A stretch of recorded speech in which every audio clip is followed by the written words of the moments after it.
hear a word out of you. Well, I don't know. I got a new headset on. I don't know what the hell's going on. I can't hear myself.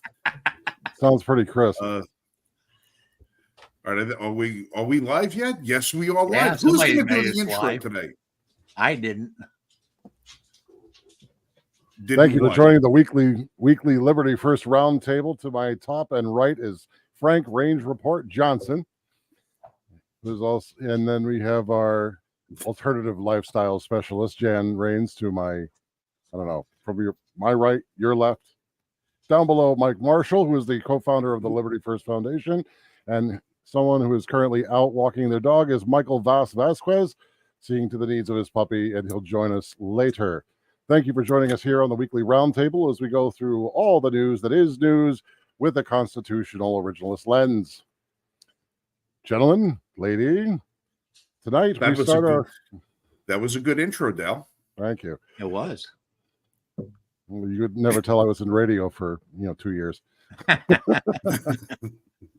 So tonight we start off the docket with constitutional licensing, and we have for our viewing constitutionality audience, of licensing. Constitutionality of licensing, and what spawned this discussion actually comes from this here.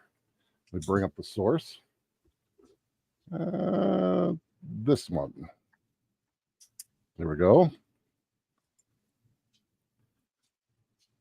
The state of Tennessee tells U.S. Navy veteran he is not an American citizen and cancels his driver's license. He's 77 years old. So this gentleman, his story goes like this.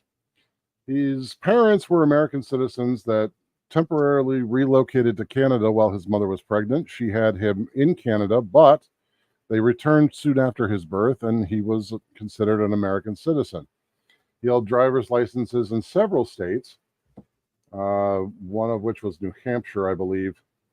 And then recently he went to get a real license, one of the hopped up new programs that the DMV is running that acts as a sort of North American passport, right? Just for the continent. And he had to provide more information than what you would get with a standard driver's license. And when he produced his birth certificate, it was a Canadian one, and they told him that he had not been a citizen, and therefore he should never have been issued a driver's license, period. And so now he finds himself unable to drive or work.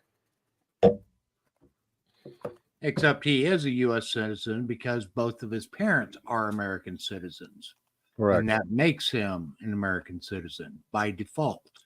And as it says, regardless of what country he was born in. Yeah, he could have been born in Cambodia. He's still a U.S. citizen. And he said, it says on my paperwork, I'm a U.S. citizen, he points out. And he's voted, but now all of those rights and privileges that are granted to citizens are no longer his. He can't vote this election. So the question I have is, where does the constitutionality of licensing come from? Well, hold on a second. Now, he's apparently served in the United States Navy. Correct. Judging by that photograph. Even if by some chance he was not a U.S. citizen by birth, just the fact that he completed a tenure as a U.S. service person in the United States Navy grants him U.S. citizenship. No, it does not. No, it does not. Well, then how is it every other person I know that has been, an immigrant to the country is a U.S. citizen upon completion of the military duties? They're not. They still have to go through naturalization processes. Are those somehow expedited? They aren't granted automatic citizenship just for serving in the United States military. Well, the fact that he didn't go through naturalization proves that he is a U.S. citizen. Right. Right. The Navy accepted him as a citizen. Right. So if he didn't have to go through naturalization, he is a U.S. citizen. Yes. There is no argument the guy's a U.S. citizen. Right. There is no question about it. Okay. Just as soon as you said both of his parents were American citizens, that's the end of it. Right. Well, the state of Tennessee is fighting him on it. One parent to be an American citizen, and that automatically grants him citizenship. Yeah, I mean, all you have to do is look at Ted Cruz. Ted Cruz. Let's look at John McCain. These are both people who were, eligible to run for president because they were U.S. citizens, and both of them were born off U.S. soil. Mm-hmm. I mean, John McCain was born in a U.S. territory, but it's still not, not an American state. He's still an American citizen. So is Ted Cruz, and so is this guy. So which asshat is the one who made this decision? It was let me see if I can find it again here. I just had it. It was Athens, Tennessee. It was employees at Athens in the service center in Athens, Tennessee. And the employees have stated that the law that they're citing was passed in 2018, I think. Yeah. After O'Connor got his original license. So he was able to get a Tennessee license before. And now that he wanted to get a more stringent one, or a more, not stringent one with more access, they basically told him no. So that says Tennessee lawmakers passed this law in 2018 that cites that people who are not U.S. citizens cannot get a license in Tennessee, even if they've had a license in another state, as O'Connor did. But they pointed out to state officials that the law applies to people who are not U.S. citizens, but O'Connor is. Yeah. Because by birth of his parents, who are both Americans. So Tennessee is definitely in the wrong here. And the paper, this was as of, let's see.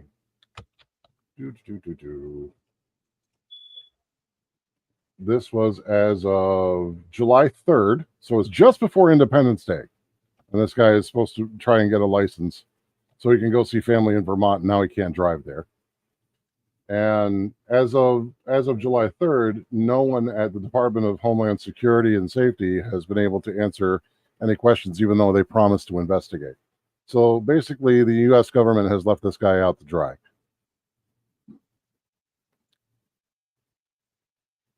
It's unconscionable. Well, as far as I'm concerned.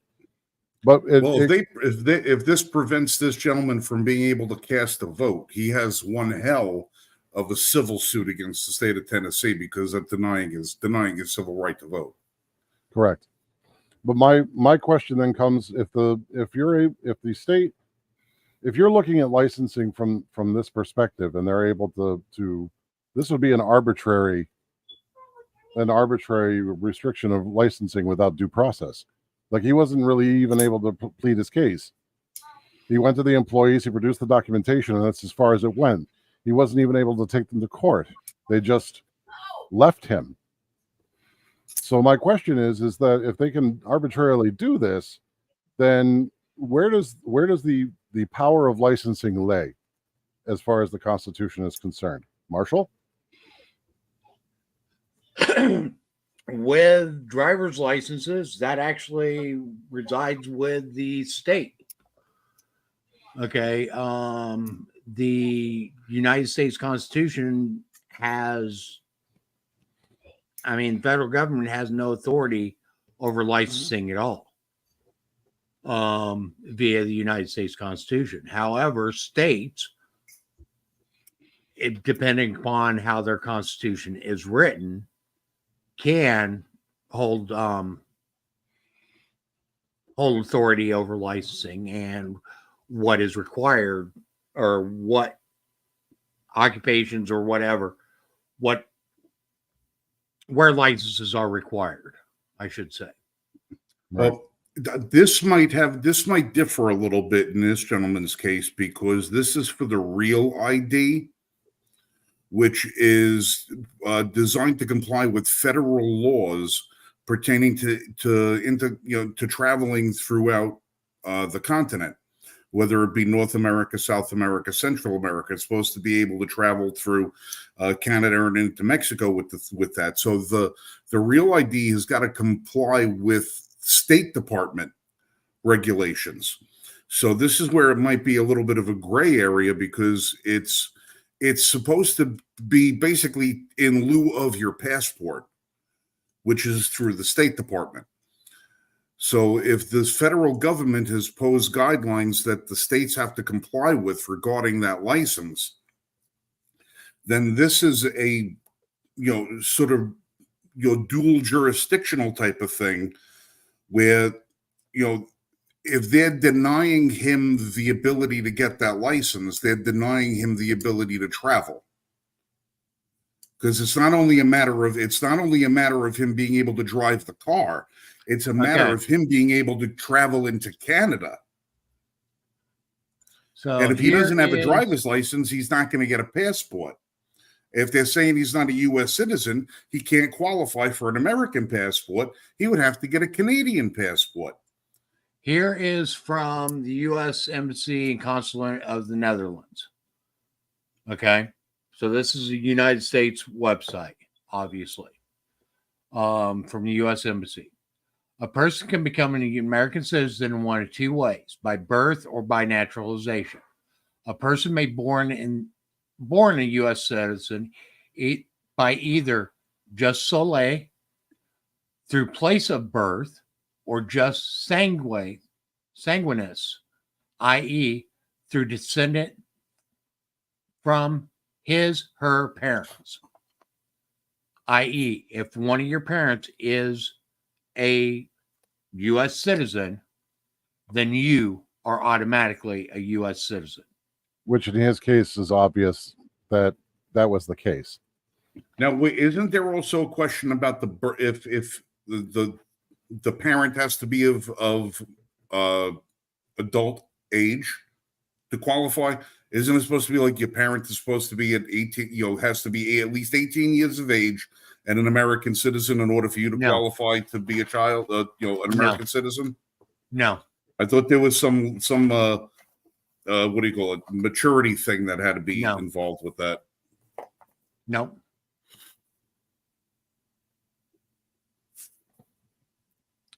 Okay. Yeah, so with very few exceptions, most of which have to do with citizens born to foreign government officials on assignment to the U.S., a person born in any of the 50 states, Guam, Puerto Rico, U.S. Virgin Islands, is an American citizen at birth under the principle of jus soli, regardless of nationality of his or her parents. Okay, and that's where the anchor baby dilemma comes from. Right. Okay. So that's from the U.S. Embassy Consulate in the Netherlands. And basically it says, if you're descended from an American citizen, you are an American citizen, regardless.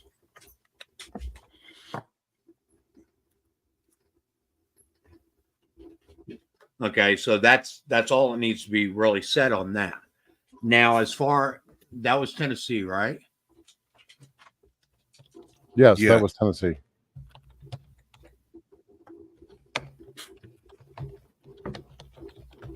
Give me just a second. Talk about something. Because I'm trying to find something. All right, here. so here's where some of the issues over licensing have gone before. The argument over right to travel, which is what driver's licenses specifically has been argued unconstitutional and been thrown out, is because they say that there's a difference between a right to travel and the right to operate a motor vehicle. The state has a right to require you to have a license in order to operate a vehicle, but they do not have the right to stop you from moving from one place to another. Right. Traveling doesn't necessarily acquire the operation of the motor vehicle. You can use horse and carriage. You can use a bicycle. You could take a bus. You could take a train. You can be the passenger in a vehicle, and for those states that say, well, you're required to have identification on you, there is always the option of the non-driver identification card issued by the state to determine your identity and place of address. So when it comes to your driver's license, there's no constitutional right that specifically entails driving. Right. Now, if they were to turn around and say you have to have a license in order to vote, well, we've had that discussion in the courts already, and Right. they've already overruled that. My question is, when it comes to the things that go inside holsters, when it comes to licensing of firearms, is that constitutional? I personally believe that it's not. It's not. Okay, because that is infringement.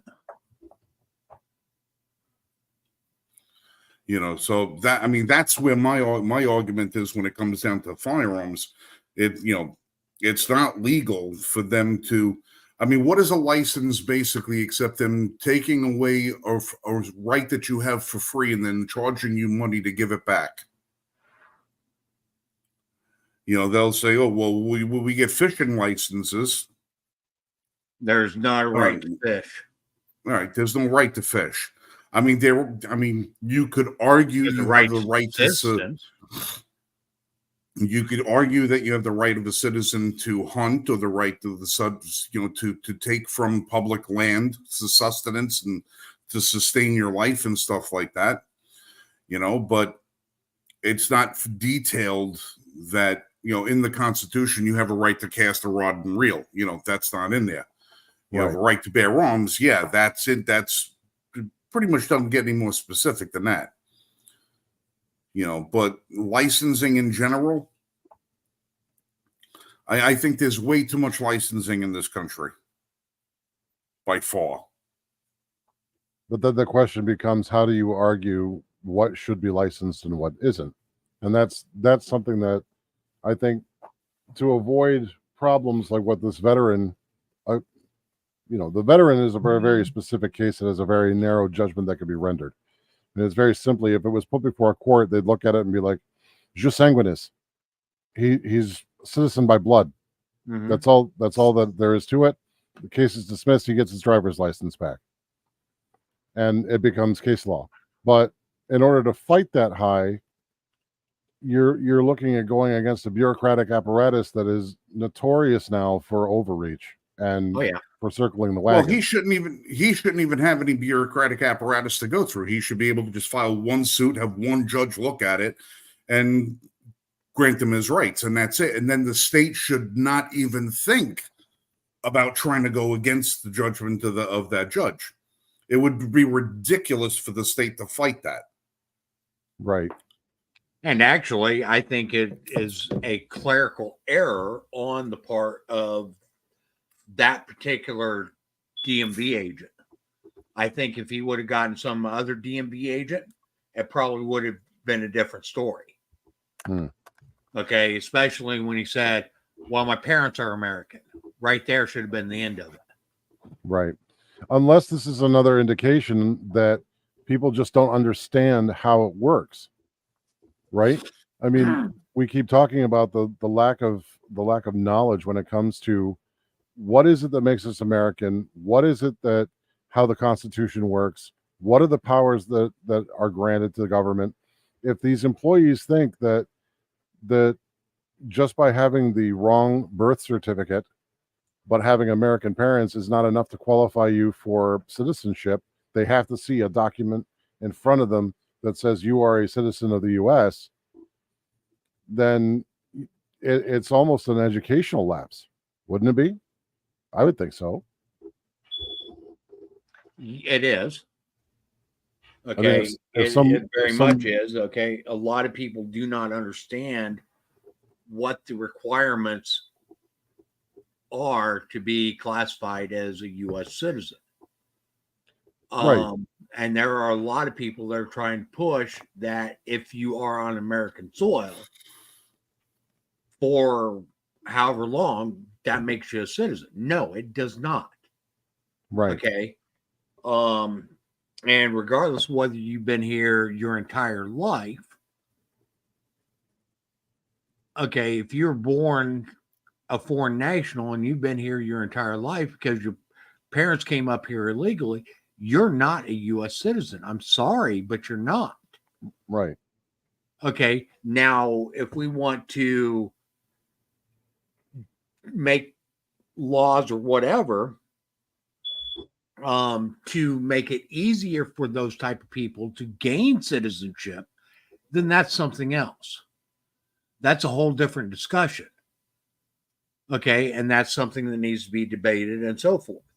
Right. But I've also talked to you about this on this and many others about how immigration is actually a purview of the states.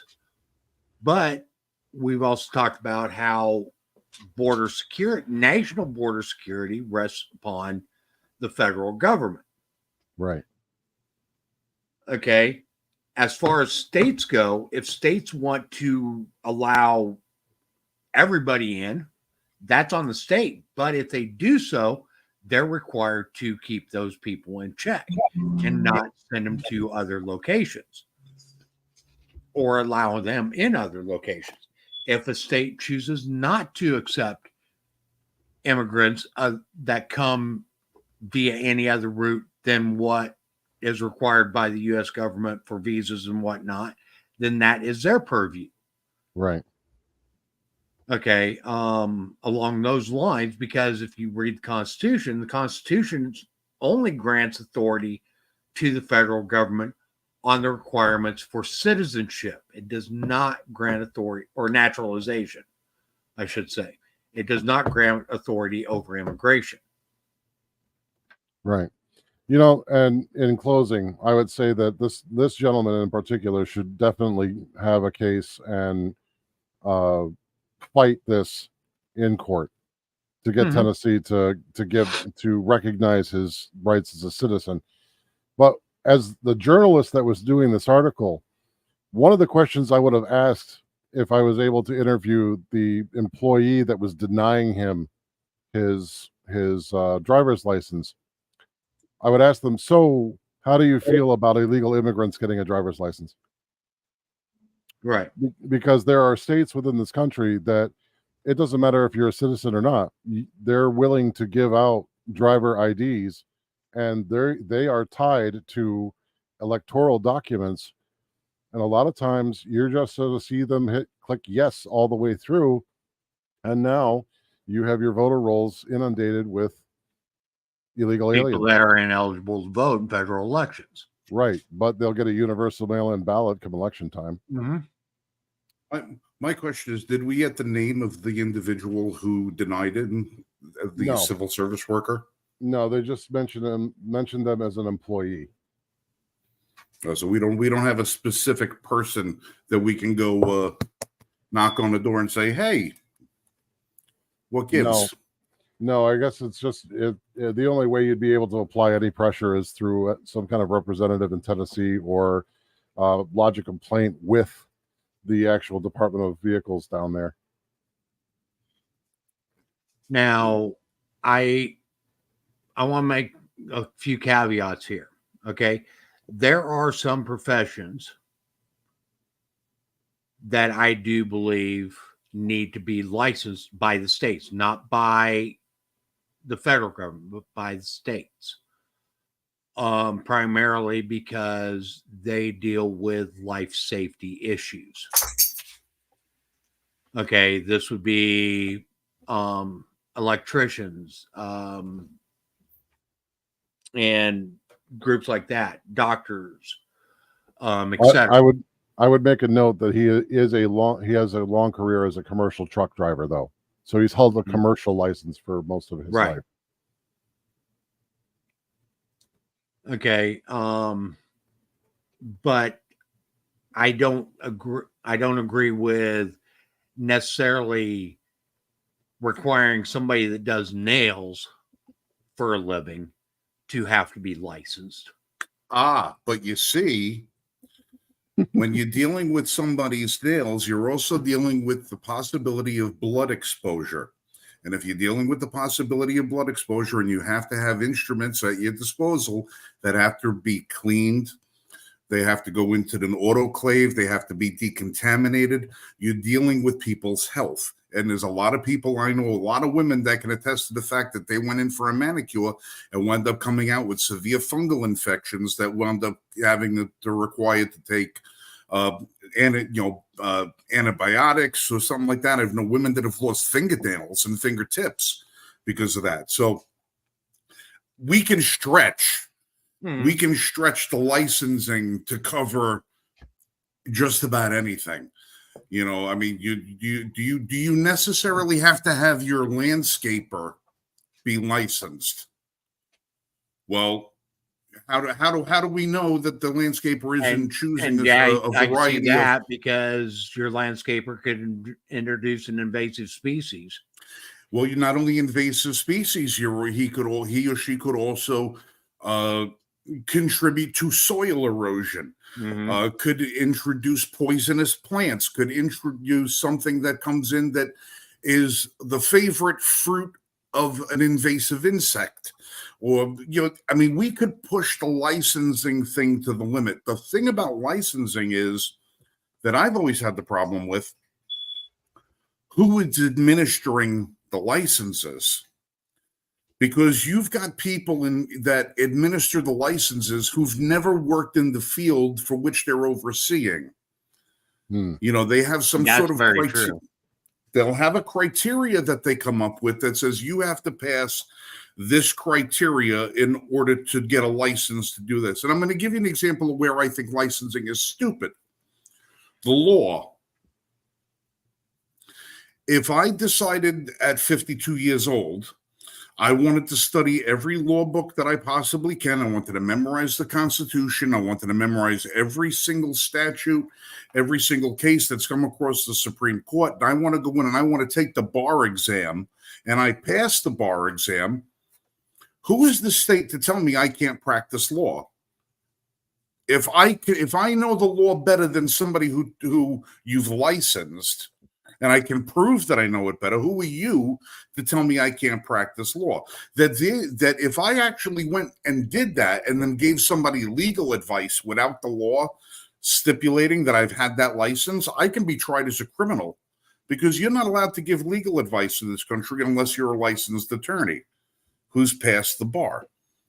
All right, there are electricians. You talk about electricians. As someone who was in construction for over 20 years, I know firsthand that when you see the guy at your job site running wires, hooking up outlets and doing this, that, and everything else, 95% of them are not licensed. Yeah. They're working for somebody who has a license. Right.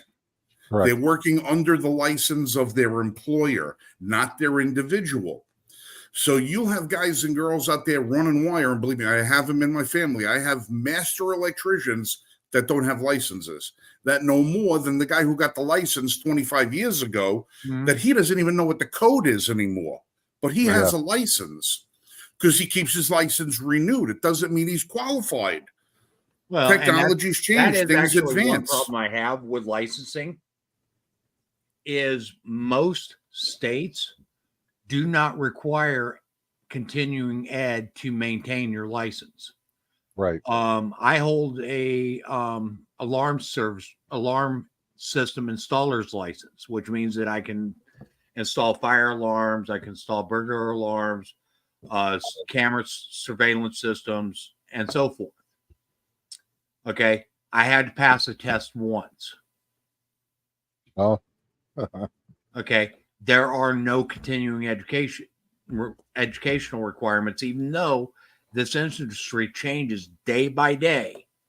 Right. Because of advances in technology and so forth, and changes in the code. I don't have to submit any continuing education. So all I have to do is every 2 years submit my fee to the state, and my license is renewed. So doesn't that basically put the onus of continuing your education on you? It does. Okay, so if that's the case, is it really necessary for the state to license at all? In that respect, honestly, I think that civil litigation and criminal litigation would take care of getting rid of people that don't have licenses You that mean are the not qualified, are you mean not you licensed. you mean but you want to rely unqualified. on you mean Right, you the want to rely unqualified. on the free market in order to get rid of people who shouldn't be doing that kind of work? Yeah. How Yeah. American of you. Well, no. How economic of me. Well, I mean, Capitalist. I'll give you like we talk about permits of licensing. The extent of licensing is permitting. Mm-hmm. All right, permitting drives me out of my friggin' mind. Okay, permits drive me out of my mind. Just the word permit is derived from permission. I need your permission to do with my own property or my own goods or my own life what I would like to do. I need someone else's permission in order for me to conduct my life the way I would like to. Just that word, it annoys somebody who's been like anti-authority his whole life. That word permit just pisses me the hell off. I need a permit to put a shed in my backyard. Mm-hmm. I need a permit to put a deck on my house. Now, I understand, being a contractor for all of those years, why certain things need to be permitted. And it's not for what you think. It's not because they want you to give you permission to whether or not you're allowed to do something to your house. It's not. The permit process is designed for two things. First, they tell you it's designed to basically ensure that the job you're having permitted is done to meet a specific code for safety. Okay? That's not what it's for. That's not what it's for. You know what the permit is for? The permit is so that it's a money grab to not only get the permit fees, but it's to also get the tax assessor's office gets a copy of all the permits that were issued that year. So everybody who did an improvement on their home, the tax assessor gets to drive by and jack up your friggin' rate because you decided you wanted to put decided you wanted to put new siding on your house. Now, I'll give you instance. Why would I need a permit to build a deck. Okay. There's going to be people on the deck. It's at an elevated platform. It's going to have a lot of materials on it. There's safety issues involved with it. You want to make sure that your rail spaces are fine. Kids ain't falling through it. People ain't falling off. People ain't getting hurt. Understand. You want to make sure that it's constructed properly. Fine. I understand. You want to build a garage, you need a permit. It's got to be inspected. Is from the concrete to the rafters, everything in between. Your trusses, everything's got to be fine. Make sure it doesn't collapse and kill nobody. Great. You need an electrical permit to have an upgrade done. Well, you want to prevent the fire, make sure people don't get electrocuted. I understand that. I want to re-shingle my roof. I'm not doing a structural change to my house. I'm not doing anything except stripping shingles off and putting new shingles on. Why do I need to pay the county $175 for them to give me permission to change something on my house that nobody can possibly get hurt from? I'm putting shingles on my roof. If my we have to protect you from unscrupulous roofers. Well, if the roof is leaking, I sue the roofer. Just because you issued me a permit does not alleviate the contractor the responsibility to do a good job. It had nothing to do with you wanting to make sure my job was right. No, you wanted to hit me up for an extra $500, $600, $700 a year in taxes because my roof is now a 50-year roof instead of a 25-year roof. It looks better. So my house is now more valuable, so you want to tax me more. This is where I have problems with permits. When every time they associate a dollar amount to a permit, that permit shouldn't exist. Or at least it should be debated upon. So basically if they had a permit for actual safety reasons, it shouldn't touch your tax assessment at all. Essentially. I mean, if it was truly for safety, it wouldn't translate into a dollar amount for them to collect more from you for the permit. No, But I can tell you, I guarantee every single, and believe me, I pulled hundreds of permits. Okay. I've had hundreds of inspections done. Every single time I did a job for somebody, that calendar year, the customer got a jack up in their property taxes. Yeah. They got a jack up in their property taxes every single time. Which is theft, by the way. Right. I'm just going to say it. It's theft. I believe it's theft. Now, All right, there were a guys. lot of. We've been on this subject for 35 minutes almost. Let's wrap it up. All right. Well, Well the said, permits, spoken. there's just a lot of shit we shouldn't be charging people money for when it's within the wheelhouse for them to do what they want to do if they want to live a free and happy life. Right. Agreed. They've pushed permits beyond the scope of normalcy. All right. So next topic. Let's see. Hi, everyone. I'm back. I know your lives have been enlightened now. So why don't you take us into Prop 1, Michael? Oh, okay. Sure. By the way, so my dog, 13 years old, he's having some issues this week. So that's why I was a little bit late. I apologize for that. My boy. Yeah. No, he's okay. It's just his routine is switching up somehow. And for some reason today, StreamYard really, really hates my goatee. I don't know. I'm getting older. They don't like gray on a black guy, I guess. I don't know. Well, at least your camera's not freezing every 5 seconds. Well, there is that. Yes. Well, maybe it's your blue chair is too closely associated to your green backdrop, and the computer doesn't recognize the difference in hue. No, I don't have either of them going. So I don't have a green screen going. It shouldn't be registering either. But It's registering a green screen every time you move your head. I know. Yeah.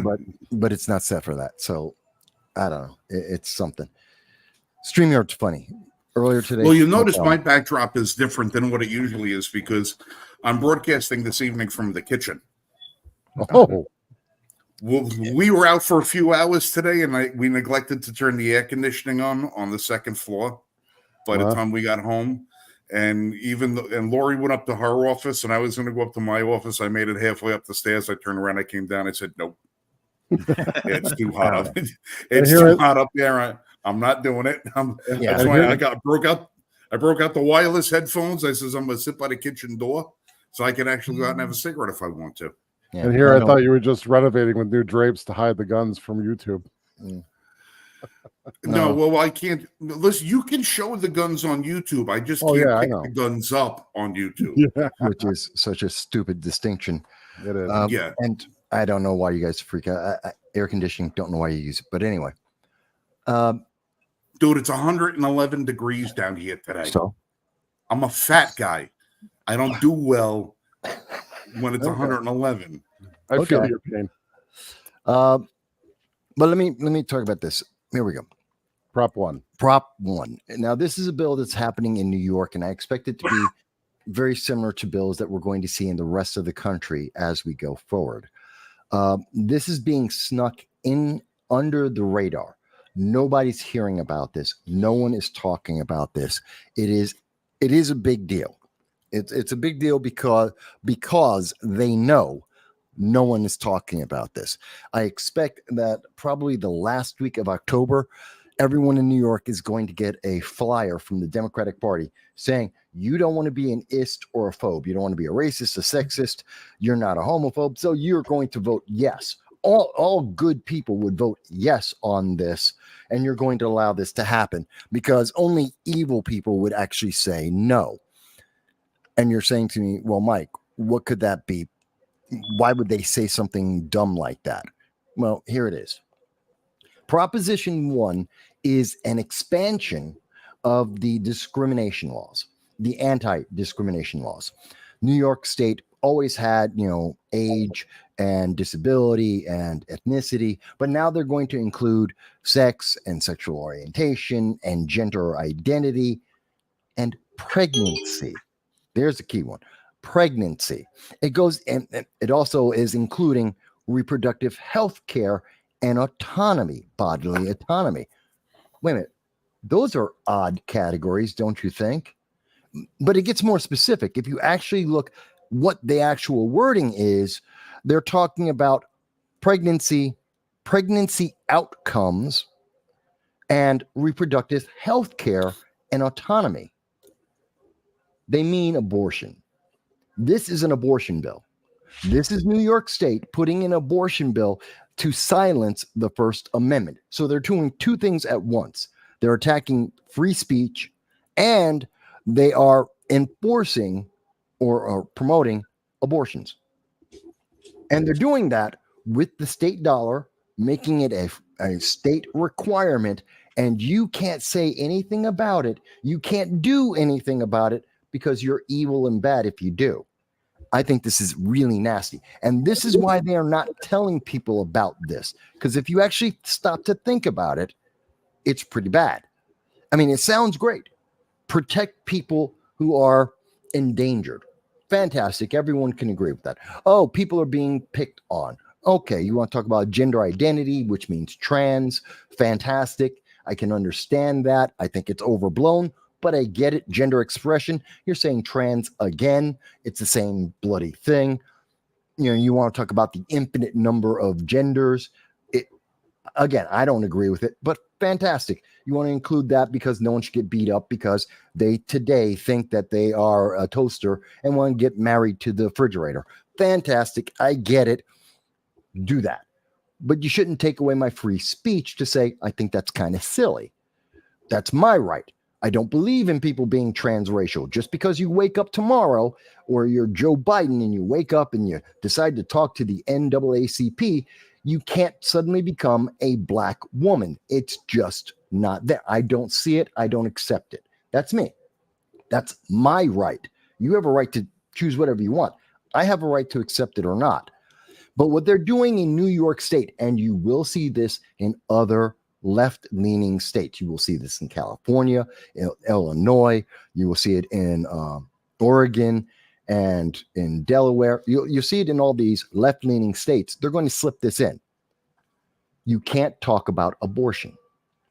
A pregnancy outcome is birthing a child. That's a mom. Or it's about bodily autonomy, reproductive health care. That is the code word for abortion. They're talking about pregnancy outcomes, abortion. They're talking about reproductive health care, abortion, bodily autonomy, abortion. They are making sure that they are covering every base on how anyone might argue against abortion.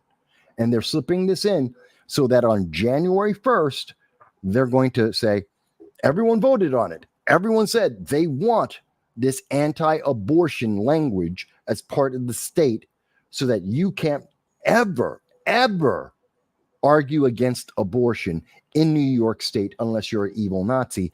And therefore, we're going to pass a law about it. And God only knows what's going to be in the law itself. This is just giving them the right to make the law. And who knows what they're going to say in there. Oh, you went on the internet. You talked about abortion. Kids might see that. You're an evil Nazi. You can't say that.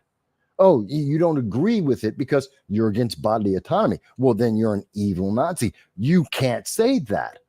And on and on and on. You're an ist and a phobe. This is dangerous.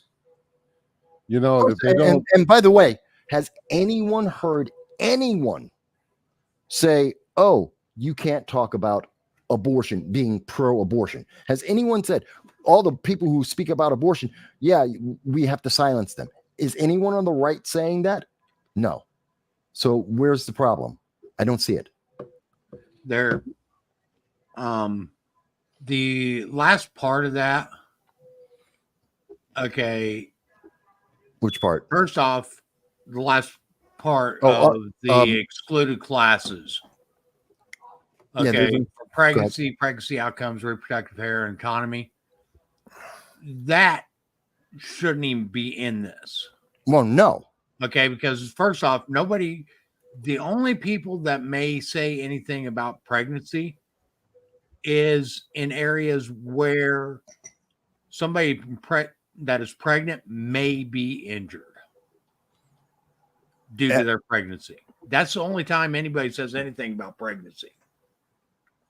It's not And a the subject. others, people don't care about. People don't discriminate for those reasons.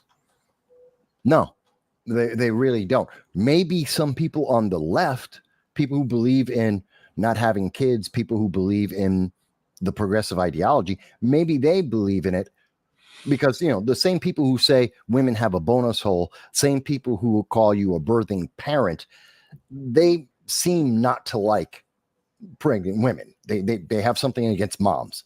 They got an issue, but Mhm. everyone else is fine. But we're not, this isn't being written to punish or to silence the people who say you have a bonus hole because you're a woman or that you are a birthing person because they don't want to say you're a mom. Those people aren't going to be silenced. This enables those people and denies anyone else who wants to respond to that. That's the evil of this. And by the way, there's the line I didn't mention before. The amendment allows laws to prevent or undo past discrimination. Which means they can go back as far as they want. And they can criminalize anyone who has ever said anything against abortion. That's what this does. To go backwards in time, you made a tweet in And that favor right of there- pro-life. That right there is absolutely unconstitutional by all state constitutions and by the federal constitution. They don't care. They don't care. That's why they wrote this. because there are to be no ex post facto laws. Yeah.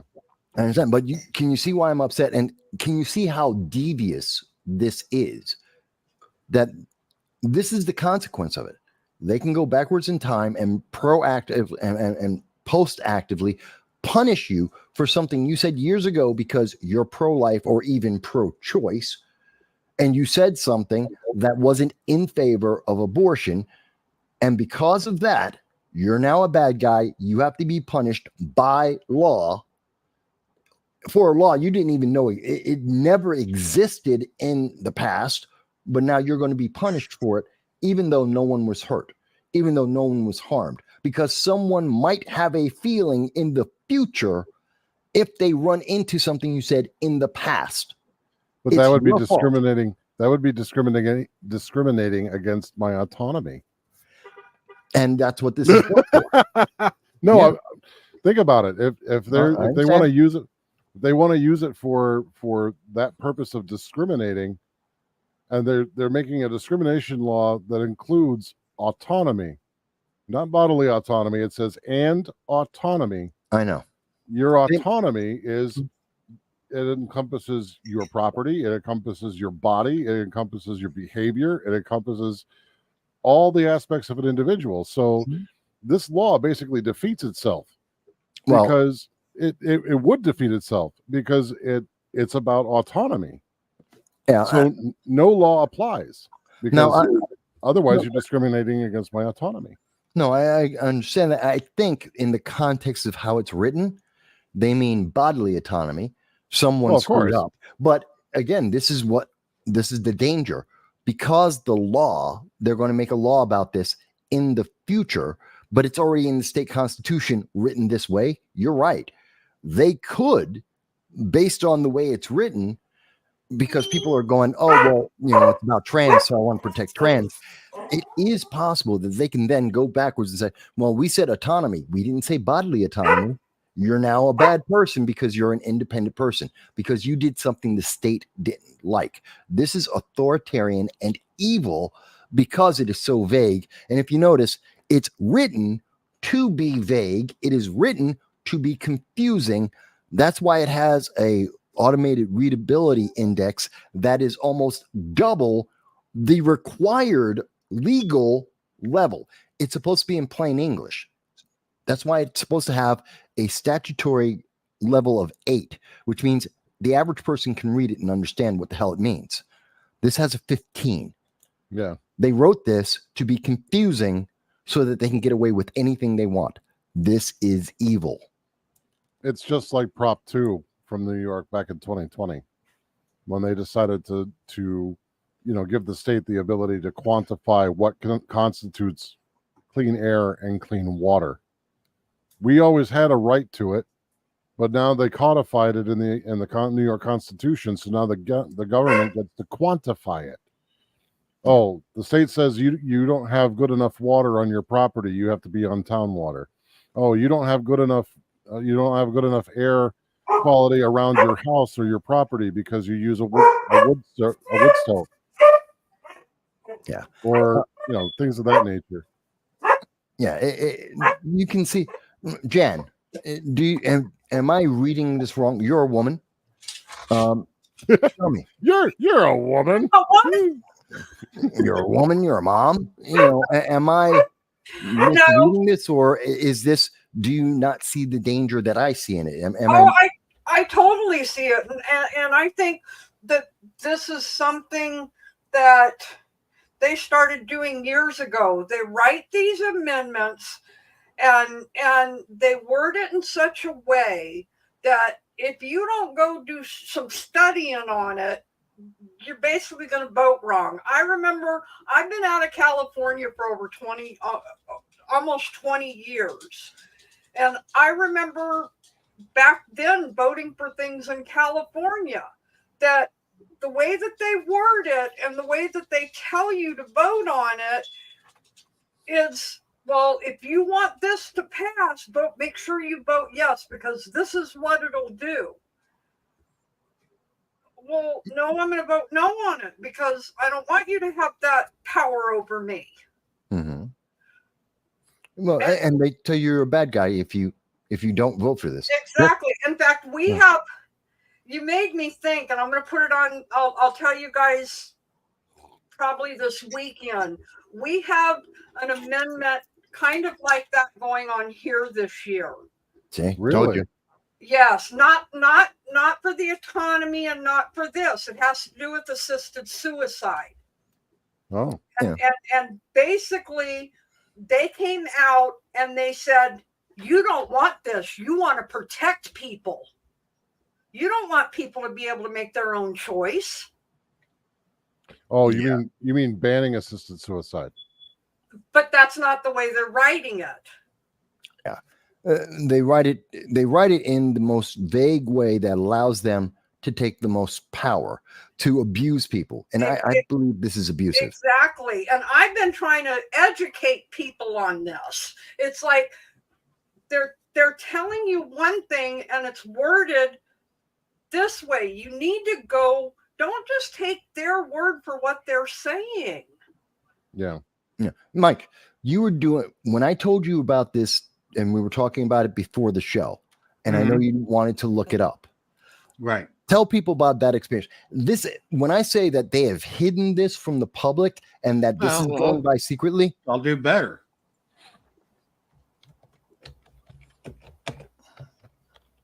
What are you doing? You're going to do a search on it? Yeah. Okay. Okay. So here is the search that I just did. Okay. Prop 1, New York. Okay. Statewide ballot proposal. Okay. That's the first link. Why? Okay. So these first three, but if you look anything down further, ballot proposal 1, remove small city school districts with special constitutional debt limit. Props 1 to be considered by voters in November. This year's election day ballot will propose amendment to state constitution props 1. Yeah, that's 2023. Yeah. Okay, but it's very hard to find anything about this. Well, I know the first time you searched for it, you didn't use this search. You didn't. I told you to use this search. You used a different search. Yeah, I did this search. Which is what a lot of people will do. Proposition 1. And you won't get it. They have scrubbed this. Google is doing a good job of scrubbing this. New York State is doing a great job of making this very difficult. I know when I first looked for it, I'd had to look through about 4 or 5 different versions of trying to find the link to show me the bill because they won't do it. They don't want people to read this. A good majority of these links all came back to the 2023 where they're trying to exempt schools from various things. Yeah, because they would prefer, they want to mislead people about Now, what's on the ballot. Go ahead. I did do a little more research Mhm. on this, okay? And I went directly to the New York State Constitution. And in that, okay, it actually says that 2 legislatures must pass it before it can be put on the ballot. And those 2 legislatures must have an election in between them. Good point. I'll actually get to the exact wording of it.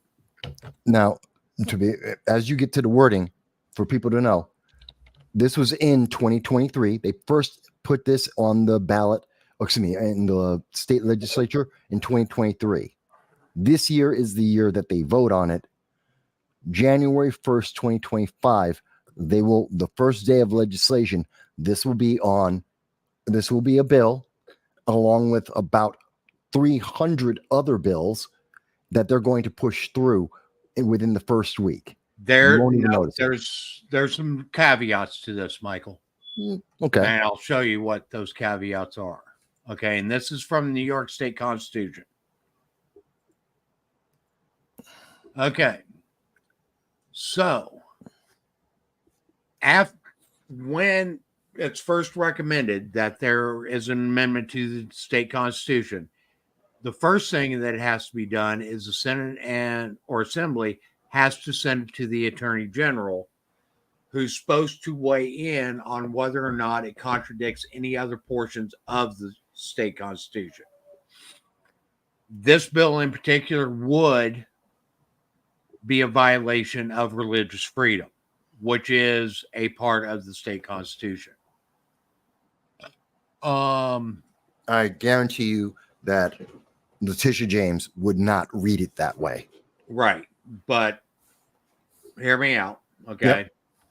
Now, Letitia James probably won't, but it would be a violation of religious freedom. Yeah. Now, okay. Upon receiving such an opinion, where I'm reading at's right here. Okay. Upon receiving such an opinion, if the amendment or amendments as proposed or as amended shall be agreed upon by the majority of members elected to each of the 2 houses, such proposed amendments or amendments shall be entered on their journals, and the ayes and noes taken thereon, and referred to the next regular legislative session convening after the succeeding general election of members of the Assembly. Okay. And shall be published for 3 months previous to the time of making such a choice. So that means that they have to have an election. That legislature must be in office for at least 3 months with this published for those 3 months before they can take a vote on it. You're saying that based on that, then it would be April that they would pass it. Right. Then which would be right during the budget. If in such legislative session, now I'm right here. Mm-hmm. Such proposed amendment or amendments shall be agreed to by the majority of all the members elected to each house. Then it shall be the duty of the legislature to submit each proposed amendment or amendments to the people for approval in such a manner and at such times as the legislature shall prescribe. And if the people shall approve and ratify such amendment or amendments by majority of the electors voting therein, such an amendment or amendments shall become. Okay. This is very much like the casino Proposition 1 when we had the casinos. It's the same process. And we know that in that process, the very next year after the election, they pushed it through. Yeah. We made the constitutional amendment. It was passed through. They would do it if they do it in the way they did the casinos, then during the budget discussions, this bill would come in. It would be pushed through as everyone's talking about whether or not New York State's going to pass a budget, how much debt we're going to have, how much the debt's going to go up, how much more taxes and fees we're going to have. Everyone will be complaining about that. This slips on through. Didn't they Well, do it the slips same through the thing? legislature. It still has to go to the people to be voted on after that. I'm not. I take your word for it because I'm not familiar with it needing a second. Yes. In my understanding of it, it doesn't need a second election, but No, it has to be voted on by the people. Okay, now they can do that, and this is where it can vary.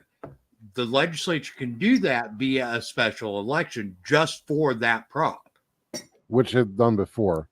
There's Yeah. been Or special they can elections wait in till all the years. next election and put it on the ballot at that point. Right. So they can do it either way. So they can have a special election just for that proposal, or they can add it onto the ballot for the next election cycle. That seems either like way. one. That seems like one that they would put on a special by themselves because turnout for non-election years is very low. That's what I could see happening, honestly. 35, Okay, because 38%. then, very few people are going to even know that it's even being voted on or what even is. Right. The turnout. And all they have to do is have a majority. Well, yeah, and that's easy It because doesn't even say a majority of all registered voters or whatever. yeah, and during a non-election year, non-presidential, non-midterm, we're talking about turnout of about 35, 38%. If So that. it's and yeah, we've had years where it's been as low as 23%. So Right. it makes it very easy to pass this. Frank, I think Yes. you've heard part of this. So do you get the gist of what we're talking about? I know you were walking dogs, but you get the gist of what's happening here? Not really. I only caught part of this thing, but what I do know is I was trying to say we're talking about this silly amendment thing, right? Right. That they're looking to pass there in New York. Yeah. Yeah. The one. All right. The one that basically makes it a criminal for hate speech. Yeah, and so on. criminalizes just about everything. I was trying to mention before. I don't know if I stepped outside. I don't know if my mic was getting picked up or not.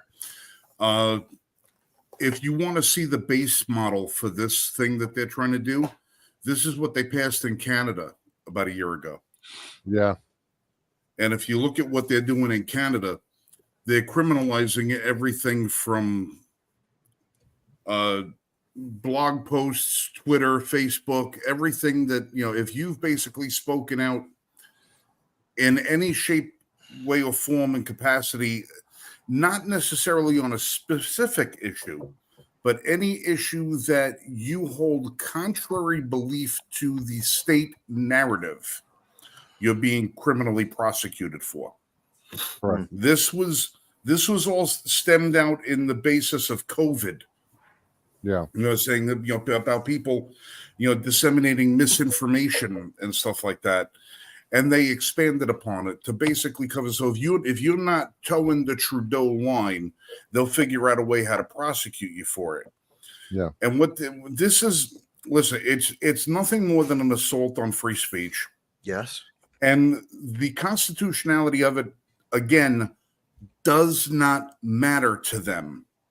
They Right. know that it's unconstitutional. They don't care that it's unconstitutional because what they seek to do, especially in the pro-life movement, is silence the pro-life movement as far as you can't say that now because we're going to prosecute you for it. But it's to also bleed them dry financially. While it takes the 7 to 10 years for this to reach the Supreme Court, for the Supreme Court to say, not only was that wrong, but you've tried to alter your state constitution, that was wrong. They know it's going to get overturned in the future. They don't care. What they seek to do is the damage. The Right. damage is worth more to them than having the law overturned because they're going to use taxpayer money to fund their defense of it. And since nobody who's written this bill is ever going to be on the hook, either financially or civilly, they don't care. They don't care at all. It makes no matter to them that it's going to get overturned because it's not coming out of their pocket. Yeah. Well, It's not coming out of their pocket. The people who are going to say, this is my point of view, and they say, well, you can't say that. Well, yes, I can. No, you can't. Now you're under arrest. Well, now you've got to pay your legal fees. You got to pay your lawyer. Now you got to sue the state. Now you got those expenses, which you're not going to get back because you're not going to ever get that money back from the state. The state isn't going to care about what money it's spending because the guy who's paying the legal bills, they're spending his money against him anyway. So we lose out twice. Free speech advocates lose twice on this. Right. And in the course of working its way through the court system and the court of public opinion, they will say, okay, this is where we hit. This is where we missed. Now let's tailor the next one so that we can circumvent the rulings. Because every time that there's a ruling that comes out against the state for one of these things, as soon as it's no sooner does the law get overturned, do they introduce legislation that they find the loopholes in the decision that rendered the first one unconstitutional. Like with They already have the backup law. Right. When Like this with one Bruin. falls, they have the backup one ready to go so they get in another 7 years of bullshit on top of you squelching of free speech. So an example of that is Hochul with the concealed Bruin. carry permits in New York State, which were found to be unconstitutional, her original set of legislation. And then she came out with her 12-point legislation afterwards, immediately after the Supreme Court said you can't do that, which she then went to every loophole she could find to try and do it again.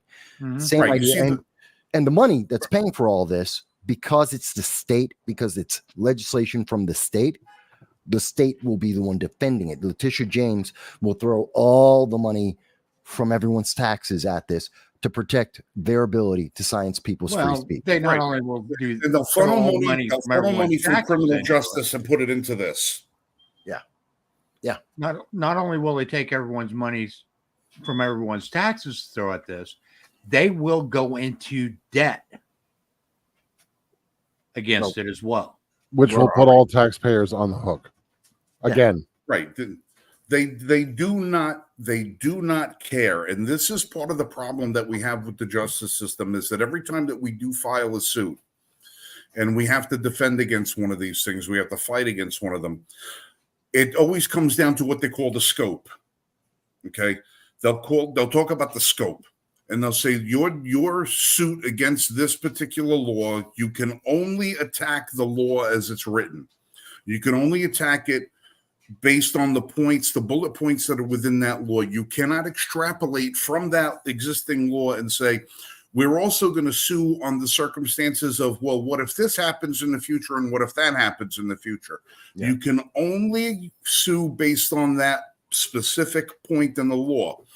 You can't go into the court and say, well, what happens if they expand it to this? Well, they didn't expand it to that yet, so you can't include that in your case. That point of your countersuit cannot be defended because they haven't done it yet.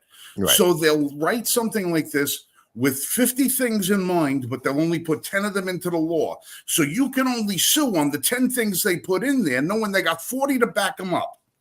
And as soon as you get the first 10 overturned, they go after the next 10, the next 10, then the next 10. This is how they keep that thing going. Listen, it would be real easy we talk about gun laws, right? For the Supreme Court to come out and say the Second Amendment written as is means you can own whatever the hell you want to own. There is no permanent process. There is no age requirement. Felons can own guns. They can do whatever the hell you want because the founding fathers said so, and that's it. But they'll never do that because they can't do that. It's not the way the system works. So we have to only sue based on the specific infringement that they hit us with and not the ones that we can't address. And even though it's clearly written, we can't sue on it. We got to keep going back to the trough over and over and over again. And this is why we have a corrupt system. There's more to it than that, Frank. Not only that, each infringement you have to file separate cases for. you can only address one item per Right. case. You have to address have an multiple. aggrieved. You have to have an aggrieved party for each single point. You know, Heller. You think Dick Heller's case would have been the be-all, end-all, but it's not. Look how many cases have come and gone since Heller. New York State Rifle and Pistol Association. Now we've got, another 3 or 4 cases that have gone to the Supreme Court that we've had to You find got, because after Heller, there was McDonald. Yeah. Okay, Right, v. we got Chicago. McDonald. Okay, which said basically took to the states because the Heller case was just federal because it was just against Washington, D.C. And states were trying to say, well, that doesn't apply to us because that was a federal case. So you had McDonald v. Chicago, which in turn took that same ruling and applied it to the states. Right. And then Now- look at what Chicago is now. Even in lieu of McDonald, Illinois is still a shit show with their pistol and rifle permitting process. You can't buy ammunition in the state of New York. Ammunition. You can't buy ammunition in New York without going through a background check. Right, with the state police now. Yep. And it costs What you is money this to do bullshit? that. And then they say, "Oh well, you're buying ammunition for why isn't rifle ammunition exempt? I don't need a permit to own a rifle. Well, now you got to get a permit to get a fucking rifle. You have to have a permit if you got an AR-15. If you had it prior to the Safe permit. Act. The permit requirement is only for semi-automatic firearms. Yeah. Right, So and if why? you- But wait a minute. But here's the arbitrary. kicker, though. If I own a Winchester Model 94, Right. a lever action 44 Magnum carbine, okay, that's the only thing I own. It is as far from a semi-automatic as you could possibly get, but it uses pistol ammunition.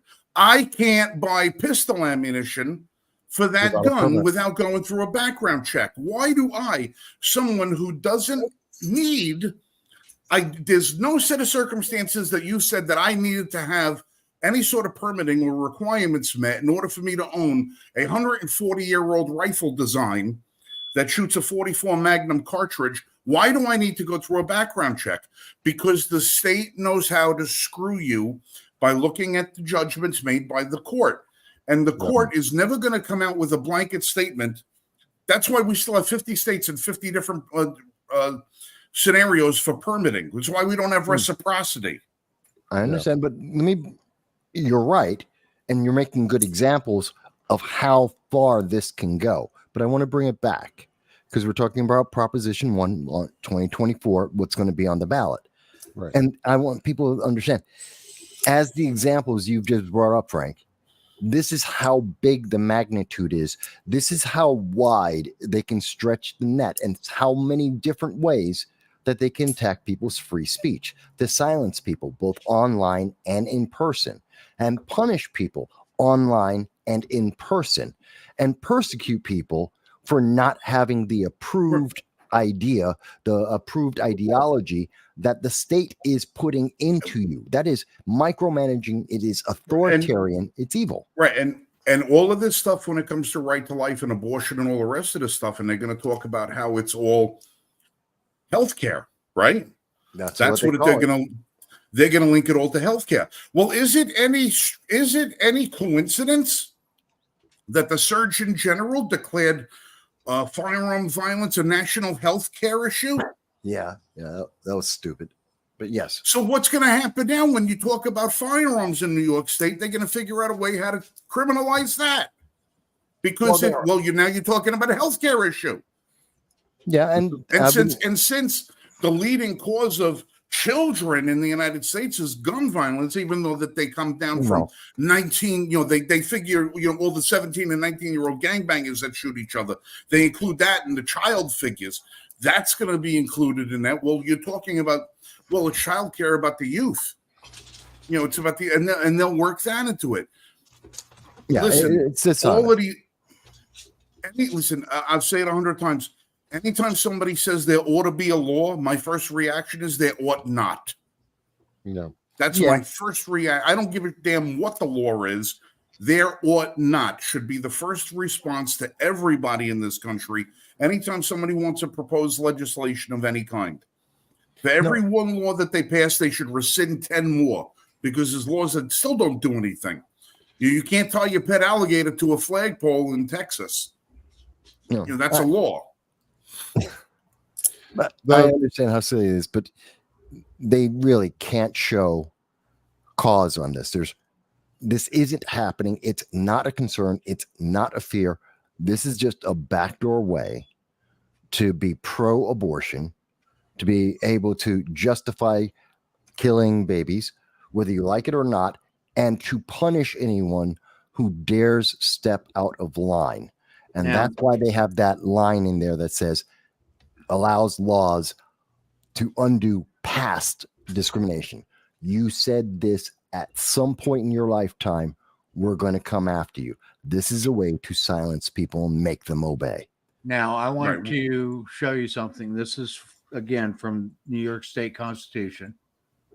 Okay, because we brought it up before that this would be in violation of religious liberty. Yeah. Okay, or liberty of conscience, I should say. Okay, freedom of worship and religious liberty, Section 3. Okay, the free exercise and enjoyment of religious profession and worship without discrimination or preference shall be forever allowed in this state to all humankind, and no person shall be rendered incompetent to be a witness on account of his or her opinions on matters of religious belief. But the liberty of conscience hereby secured shall not be so construed as to excuse acts of licentiousness or justify practices inconsistent with the peace or safety of the state. And that was amended November 6, 2021. 2001. Yep, 2001. Yeah, it's a bunch of legalese. The average person's not understanding that paragraph. Not at all. No, but basically it does protect you acting within your religious beliefs, provided that a judge doesn't consider it inconsistent with the peace and safety of the state. And that violation, that discrimination could be considered a violation of the peace or inconsistent with peace. That's the way that we could argue it. They're going to come out, and I know, Dal, you got something there, but they can argue that no, we're protecting the peace, and more importantly, that we're protecting these individuals. It's not a violation because it's separate. The way they've worded this is far too vague. And it is prone to absolutely be abusive. And as Frank has mentioned, as we've gone over, they know that it's going to be a 7-year cycle of them being able to abuse people. And think about think of it this way. One of the reasons why I'm so upset. That's 7 years of teaching every kid in junior high school, in high school, and in college in New York State that this is evil and this is bad. This is programming these kids to believe that if you speak out against abortion, that you believe in pro-life, if you're in favor of protecting babies, you are evil and you are the bad guy. And even if and what do we see?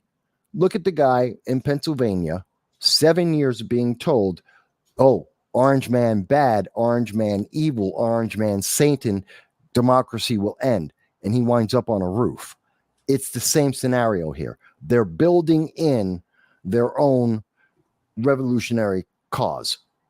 That's one of my fears on this. And I see no reason how it's not the case. This is a section they are amending. Okay. Equal protection of laws, discrimination, and civil rights prohibited. Okay. Section 11. No person shall be denied the equal protection of laws of the state or any subdivision thereof. No person shall, because of race, color, creed, or religion, and then those new categories that they're wanting to add to this, shall be subject subjected to any discrimination in his or her civil rights by any other person or by any firm, corporation, or institution, or by the state or agency or subdivision of the state. Yeah, it's ridiculous. It's ridiculous the way they've worded this.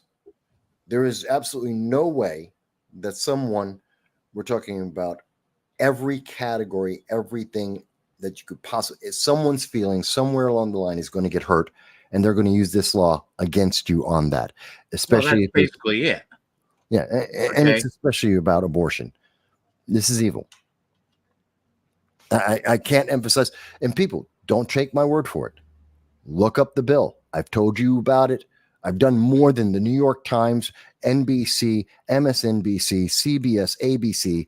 I'm telling you more about this than the mainstream news media, who do not want to cover this at all. You now know. I really advise people, look it up and ask these elected officials, what does this mean? Not what you think it won't do. What does it do?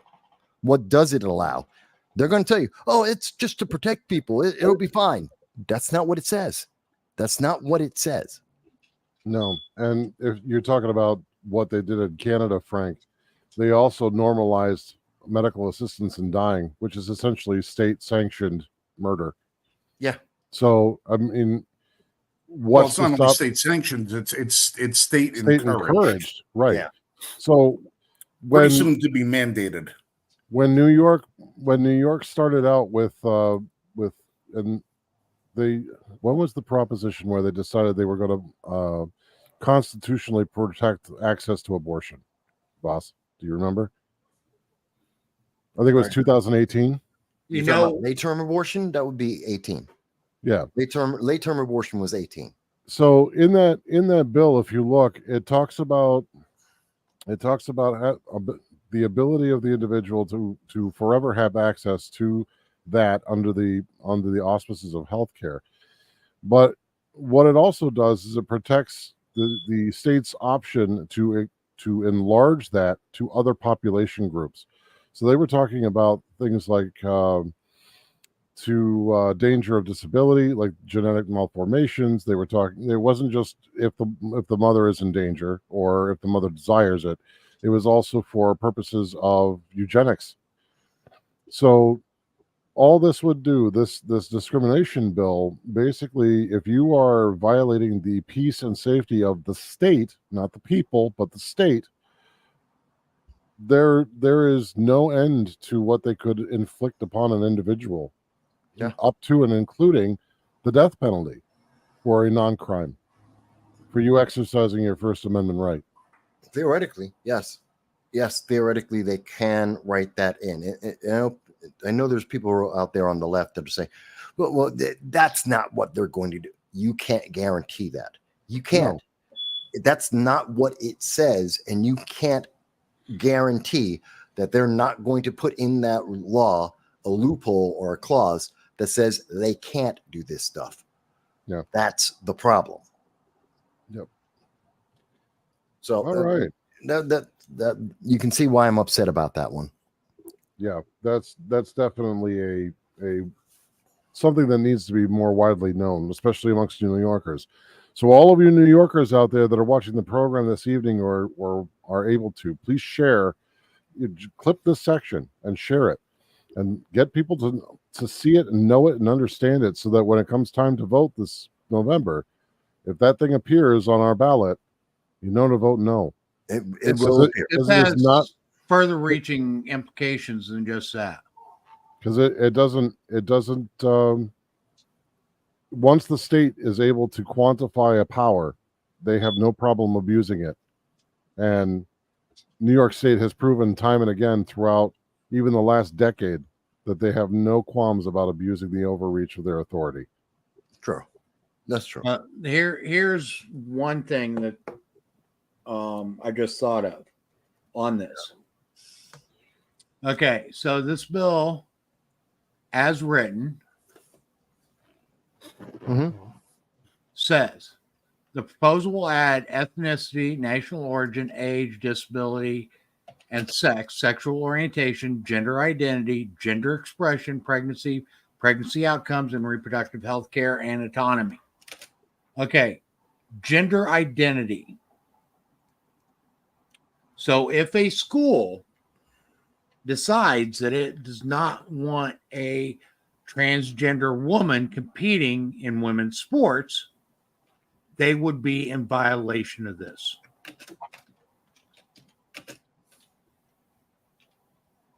Yeah. And that actually is a good segue into our next topic. Olympics, men versus women. Oh, yeah. I wanted to add this to the list because what happened this week, I think it really pissed me off, number one. And I think that people need to understand more because there's misinformation out there. And I think it's important that everybody understands the true story in order to make their decision. So we all know that there were two, I'm not even going to say trans because that's not legally what they are. Individuals of questionable sexuality. There you go. That participated in boxing this week. And within the first 46 seconds, one of them broke one of the female's noses and she bowed out. And then the other one pretty much beat the crap out of the woman in the second bout. Yep. Now, these two people last year were told that they couldn't compete because the X chromosome showed up in their tests, and The Y their chromosome. testosterone, or the Y chromosome, I'm sorry, showed up in their tests, and that they had too much testosterone in their system. Right. So basically, if you go look into some of the things about these two people, they were basically born hermaphrodites. The parents chose to raise them as females, which that is a parent's right. Fair enough. The issue here to many males and females at this point is if you have too much testosterone in your system, you're going to be stronger. You're going to have more height. You're going to have more weight. You're going to have more this. You're going to have more that. Bone density muscles. You should not be competing against a woman. Mm-hmm. The IOC came out and basically said, well, we're not running any tests. Just because that happened to them here doesn't mean we're all inclusive. Yeah, that's the problem. Yeah. And the claim is she's a biological woman. And that's where I'm upset, because we have been saying from the beginning, they are canceling women. These women have trained their whole lives for this moment. And they've allowed people to come in and take that away from them in the name of equity. Yep. That's exactly what they did. Let's cancel what these people need. Their, somebody said, well, somebody that I know said, well, they need their own division. Well, there's not enough of them.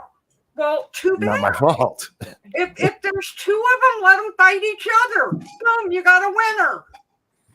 It's a real short race to be having a gold, silver, and bronze. Lucky you. But the biggest reason I wanted to bring this up was because and I jumped on the wagon to begin with, the trans and in women's sports. But then I started seeing articles come out. You know, they renamed it to disorder of sex development, called DSD, because you can't use hermaphrodite. For feelings, because of feelings. Yeah. Well, it was because of feelings and because they had to break it down for this and they had to break it down for this. If you go look up what it means. But they were born a hermaphrodite. You know, again, I don't care that your parents chose to raise you as a female. You don't belong in the sport, period. But because that's why we have male and female categories for all of these, especially these physical contact sports. There's a reason why we don't have biological males and biological women in the same grouping. And that's why this is a big deal. You're destroying that, and you're destroying people in doing that. And the world agrees. This is worldwide. People are pissed everywhere, and they should be. So here's, okay, the two female boxers were disqualified from the 2023 World Championships after being judged to have failed gender eligibility test and were cleared to fight at the Olympic Games in Paris. Okay, the International Boxing Association Russian President Umar Kremlev claimed the DNA test results showed the two athletes have XY chromosomes, but the results were never published. IOC says they stand by their eligibility to. Okay. Does Imane Khalif have XY chromosomes? IBA Russian President Umar Kremlev claimed DNA test results showed the two athletes have XY chromosomes, citing it as the reason they were qualified in the World Championships. The IBA also cited high levels of testosterone in Khalif's system. However, the test results were never published, and Khalif has never disclosed her biological markers, calling this decision a big conspiracy. How about this? I just want to suggest this for the people who are going, no, because you can't pick on their identity. Throw it out. Testosterone. If you are shooting up drugs, performance enhancing drugs in the Olympics, you are disqualified. You're not allowed to compete. Even if it isn't a question, the only way they're going to have these levels, these significantly elevated levels of testosterone, is either they're injecting it or it's biological, as we've just been discussing. So even if you take out the biological, that means that they are juicing, which is against the qualifications of the Olympics. They need to be removed. They need to be removed. It's just that simple. Well, and I thought it was really sad because the girl that quit after her nose was broken in 46 seconds came out and apologized. Why? Why is she apologizing? Exactly. Why? Why is she apologizing? Because the world is paying attention, and it doesn't help promote the global progressive movement. That's why. That's literally the reason why. There was pressure put on her to rescind so that they can continue to promote this progressive ideology that literally destroys women as being an identity. But you're supposed to vote for a woman president. For the time being, but it's funny how women are a category of their own sometimes, and then the rest of the time they don't exist or they can be superseded. It's really insulting. It's only when it fits the left's narrative. All right. I'm going to get you guys with a little bit of a different take on this situation.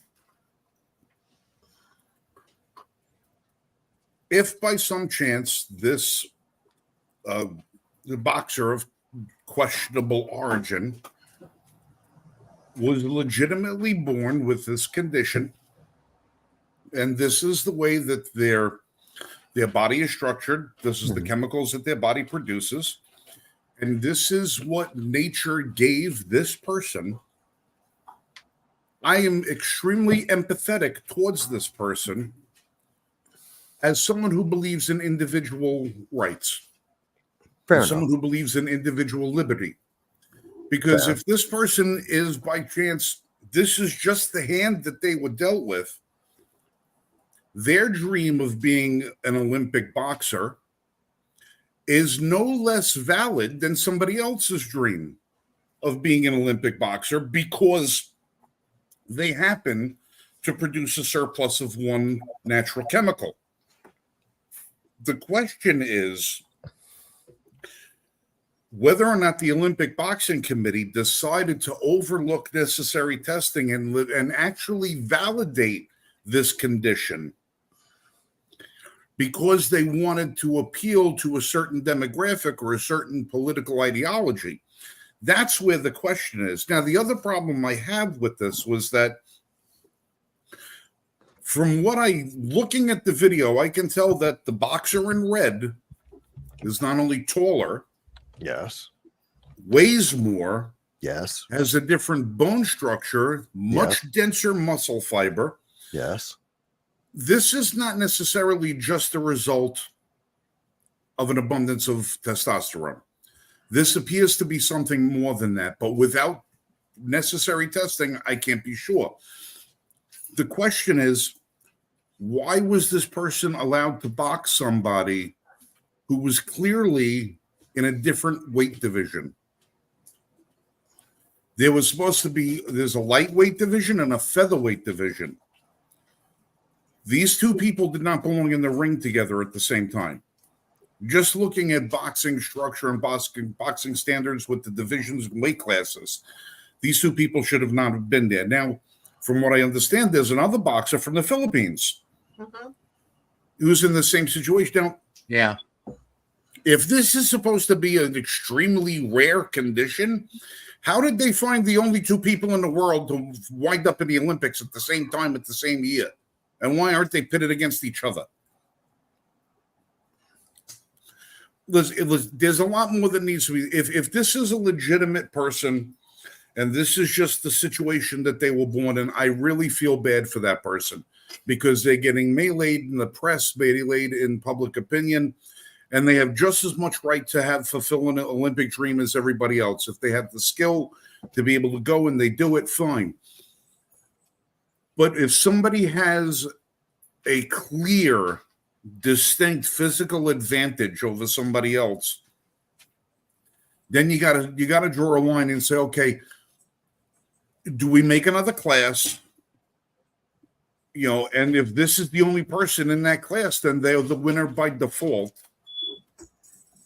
Or do we make a special rule so they can't compete? Now, you would say, well, if I was going to liken this to something, I would say, well, what about the Special Olympics? Clearly, if I took the guy from the Game of Thrones, that world's strongest man guy, right? This guy's normal guy, and I put him in the Special Olympics as a weightlifter. He's going to blow everybody away, regardless of whether they're male or female or anything else like that. People would say, well, he's not a Special Olympian because he's not suffering from a physical disability. If the guy got hit in the head with a pipe on Monday and suffered a traumatic brain injury and now all of a sudden had some sort of malady, could he then compete? Well, He would have already have all the tools developed to be a champion and to be able to win that thing. And now he could be legitimately classified as having a handicap, as a traumatic brain injury. Would you allow that person to then compete against the other Special Olympians? Well, maybe in just a display of strength, maybe there's no harm. But what about a combat sport? Would you allow that person to compete in a combat sport with that kind of physical advantage even though they can both be classified in the same in the same genre as both being special. Yeah, I see. your You've point. got somebody in this Olympics right now who's got a certain set of tools that the other competitors don't have. And I don't necessarily think it's not fair to disqualify them, but it's also not fair to force other people to compete against them. Right. Well, here's another thing that's probably prompted a lot of the backlash on that. Okay. And that has to do with the opening ceremony. Oh God, that was bad. Okay. Fucking This image Smurf. that I've got up is from the opening ceremony, and there is a lot of controversy on this. And this is part of what I think is stemming to a lot of the backlash on that boxer as well. Even though that boxer, it really, the boxer themselves is not really associated with that. I mean, that was just to a point. Not Like- directly. They're not direct. No, like but- they're but not they're taking- promoting it. No, that's but they're the backdrop. taking. But people's public opinion is taking what they observed in the opening ceremony, and they're basically singling it down to an individual yes, and dumping on them, and that's Yes. not okay. and that I don't agree with. Okay, Right. because like you said, the two events are completely separate, and they need to be viewed in separate lights. Right. I don't completely agree with that. I think that in terms of the competition and the event, yes, they're separate, but there is a backdrop. There is a core kernel, a core belief system, a core system of ideology that is pervasive throughout the French Olympics, and it is affecting or infecting each and every one of these different events. The opening ceremony is affected by this underlying belief in the same way that the lack of differentiation of the classes, the categories of boxing, is affected by that same core ideology, that same core belief. It's corruption. It's corrupted the Olympic Games. So I don't. While I actually think it goes even beyond that, because you have the situation where women in high school, women in college are going up against these trans competitors. You have, Leah Thomas is a great one. He took away from Riley. All in the name of I'm trans, I'm a girl, because he couldn't do what he wanted in men's sports when it came to swimming. You have the college girl who was partially paralyzed playing volleyball, and got spiked, and the guy was sitting there laughing at her while she was on the ground. It goes beyond that. It goes to the fact that they can't define what a woman is unless it's specific to what their narrative is. Somebody who has a high level of, and I'll get back to the original thing, because like I said, I first jumped on the bandwagon of trans until background started coming out, and it was about the testosterone levels. If you have that kind of testosterone level in your system, you don't belong in a woman's sporting event, period. Yeah, I think the majority of people around the world agree with that. I really do. I mean, it's that simple, but then you add in the corruption of the games, the injection of this political ideology. Obviously, the Olympics is political. It's been political for ever since the beginning. But it's not only political. Let's not forget that it's a huge money grab. oh well, there's also that. Yeah. Lots of money, lots of prestige. It's a lot. This is a proxy for a lot of wars, a lot of political positioning by various countries. It's used for propaganda purposes. There's a lot to this. Do you want to know? You don't want to know what bothered me that nobody else picked up on, and I don't know why. Mike, can you pull up that picture again of the opening ceremony? Yeah, I gotta look it up again. Well, and okay, while you're looking that up, I also wanted to point out on this topic too is, and I haven't heard anything yet because I know that the track and field stuff just, really started getting into their time, but we do have a non-binary racing in the women's races. It's a male who has chosen to be non-binary. And it's like, okay, how do you get into a woman's sport being non-binary? Well, look, if they're letting that happen and this person's competitors, if this person has a clear physical advantage for speed and strength, where they're going to blow the rest of the competition away, when are the women who compete in these sports going to throw up their hands and say, you know what, I'm not doing it? When the gun goes off, I'm going to stand on the starting blocks, and this is where I'm going to stay. I'll stay right here. If women's athletes really decide that they want to control their atmosphere, they have to control the dollar. And the way they control the dollar is not by going and trying to negotiate better terms of pay raises. It's by refusing to play. If nobody plays, nobody gets paid. And that's nobody gets paid, that's it.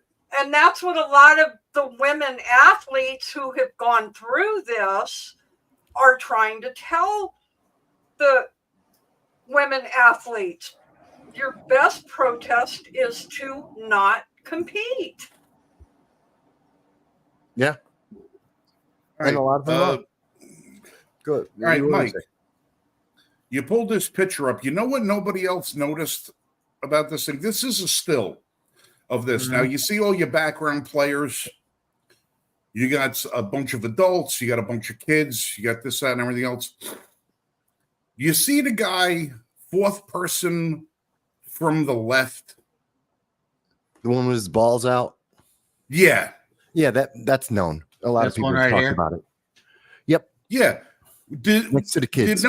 Why did nobody bring up the fact that there was like a 10 or 11-year-old boy when this guy was on the right-hand side of the screen before he migrated over there? He was on the right-hand side of the screen, and there was a little boy, 10 years old, 11 years old maybe, and this guy's got his friggin' nutsack out, flapping it at the back of his kid's head with him standing there. I can tell you that when I was in this weekend, I was in Vegas. I had to go business trip. So I had to do a whirlwind run through half of America. I can tell you part of that trip was in Vegas. And I can tell you that people were talking about it in Vegas. They were talking about it in the plane over to South Carolina. I know a couple of states, people were pointing that out, although it wasn't being pushed or discussed really in the mainstream media. But people did notice that. People did say, that's just wrong.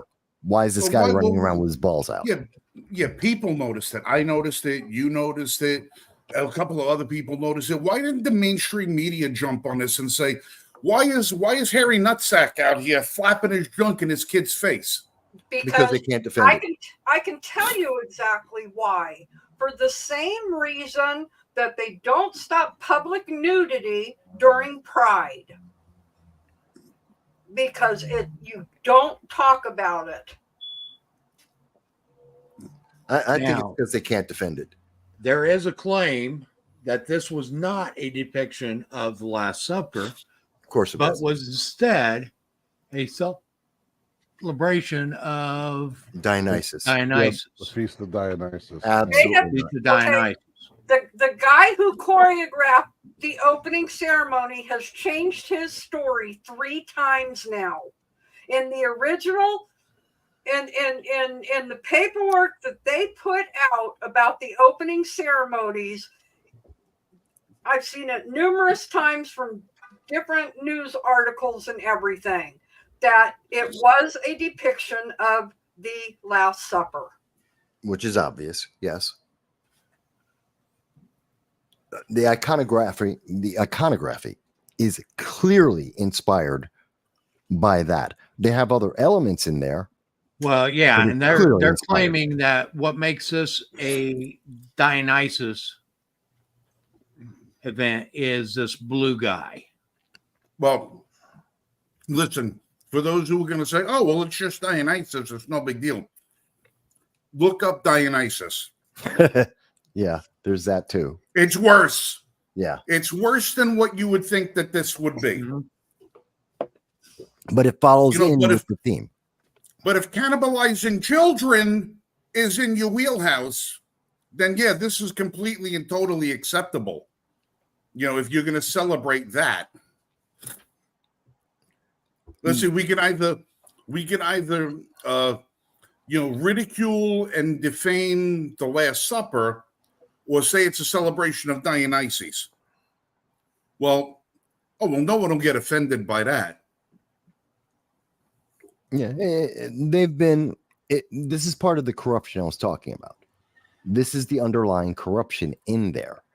And this is why the story's changed so many times. That's why they apologized and then removed it, because it was a depiction of the Last Supper. It was an interpretation of that with extra things added in. But that was the follow-up excuse. No, the original answer was, yeah, it was inspired by the Last Supper. This is the artistic interpretation. And yes, it insulted a lot of people based on their religion, as well as taking religion completely out of it. Guy flapping his balls next to children has nothing to do with religion. It's just inappropriate. So whether you're looking at it religiously, whether you're looking at it because of that corruption that's inherently in there, and it was done to attain that insult. It was done to slap people in the face. That's the problem. Look, you want to be gay. We've said this many times on the show. Nobody here cares. Nobody. It's 2024 in the first world nations around the world. Nobody cares. It's not an issue. In fact, the laws have bent over backwards to make sure that you're going to be protected more than the average person. I'm not arguing that. This isn't that. This is a slap in the face meant to say, screw you. And we have to go further. And that's a problem. Here is what I just put up on the screen. That makes sense, Jen? Is a painting of the Feast of Dionysus. And if you want to go with that this was a celebration of the Feast of Dionysus, the Feast of Dionysus is even more morally suspect. Okay, just based upon this particular painting, you can see that. Well, those aren't children. That's Pan. Just one thing to highlight. Mm-hmm. The little people there, they're not children. They're not human beings. They're Pan, different mythological Greek creature, a god called Pan. But otherwise, yeah, I can see how that image looks so much like the one that we saw in France. Yeah, what a connection. No, I don't think so. Well, and to answer your question, boss, I think me above anybody on the panel would understand what the gay right movement originally stood for. Fair. And what we fought for. Absolutely. And with what we're seeing now has nothing to do with the originality of our movement. And that's what I want to. We wanted our bedroom lives to remain in the bedroom. We just wanted to be Allowed to live your life. understood that we're just like anybody else And protected the same under the law. and protected the same under the law and given the right to marry. Today, you have to wear your sexuality as a gay person on your sleeve. One of the things that frustrated me too about the Olympics is I don't know how many times I've heard how many gay people are involved with the Olympics this year as participants. Who cares? It's a characteristic. It's not a qualification. Exactly. I don't care. As a gay person, I don't care. Doesn't make someone jump higher. It doesn't make them lift more. It doesn't make them faster. It just makes them more fabulous. It may do that, But yes. this is what we've come to. And it would be like me sitting here going, well, I'm more important than the four of you because I'm gay. Deal with it. Yeah, it goes beyond equal rights and it comes out more as special protected class. Exactly. And that's not the way it is. That's not what it's supposed to be. And leave the damn kids out of it. Absolutely. That's always the ultimate problem. And that's why Mr. Ball slapping is the big problem. Children. That's, again, take the religion out. That's not appropriate to put around children. If I can walk into my backyard, take my shirt off, and get thrown in jail for a decent exposure, you shouldn't be able to walk on the street at any given time or anywhere with your junk hanging out. I agree. I absolutely agree. And this is why people are pissed at the Olympics. And we're the bad guys. And this is why people are pissed at gay people, because they think that all of us feel this way. And there are so many millions of us that don't. Right. And the problem is the millions that don't are not vocal enough that they've let this ultra ridiculous minority of lunatics not only hijack it, but take over to the point where they speak for all of you. Yeah. And they, and that's the biggest problem is they shut our voices down. Well, there are a number of them. You've got gays against groomers out there that are constantly talking about this stuff. You know, libs of TikTok are out there talking about this stuff. You've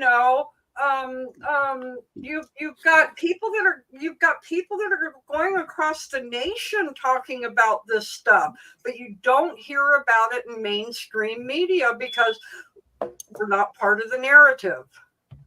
It's not the approved message. I get people all the time. I'll make a comment on something like this, and they'll tell me I'm a homophobe. That's right. You have, and no matter what they do, the same players are always going to change the narrative, to suit their need at the time when it's convenient for them. I'll give you, for instance, you got that Don Lemon? Yeah. He's out there talking about the potential of our first black female, female president.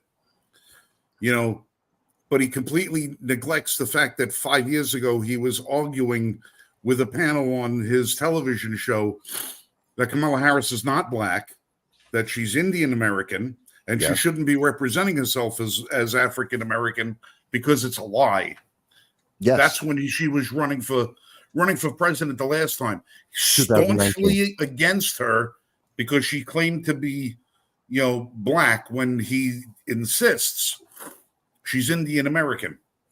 Yeah, which is going to the NA, National Association of Black Journalists. I just had a thing about this earlier today.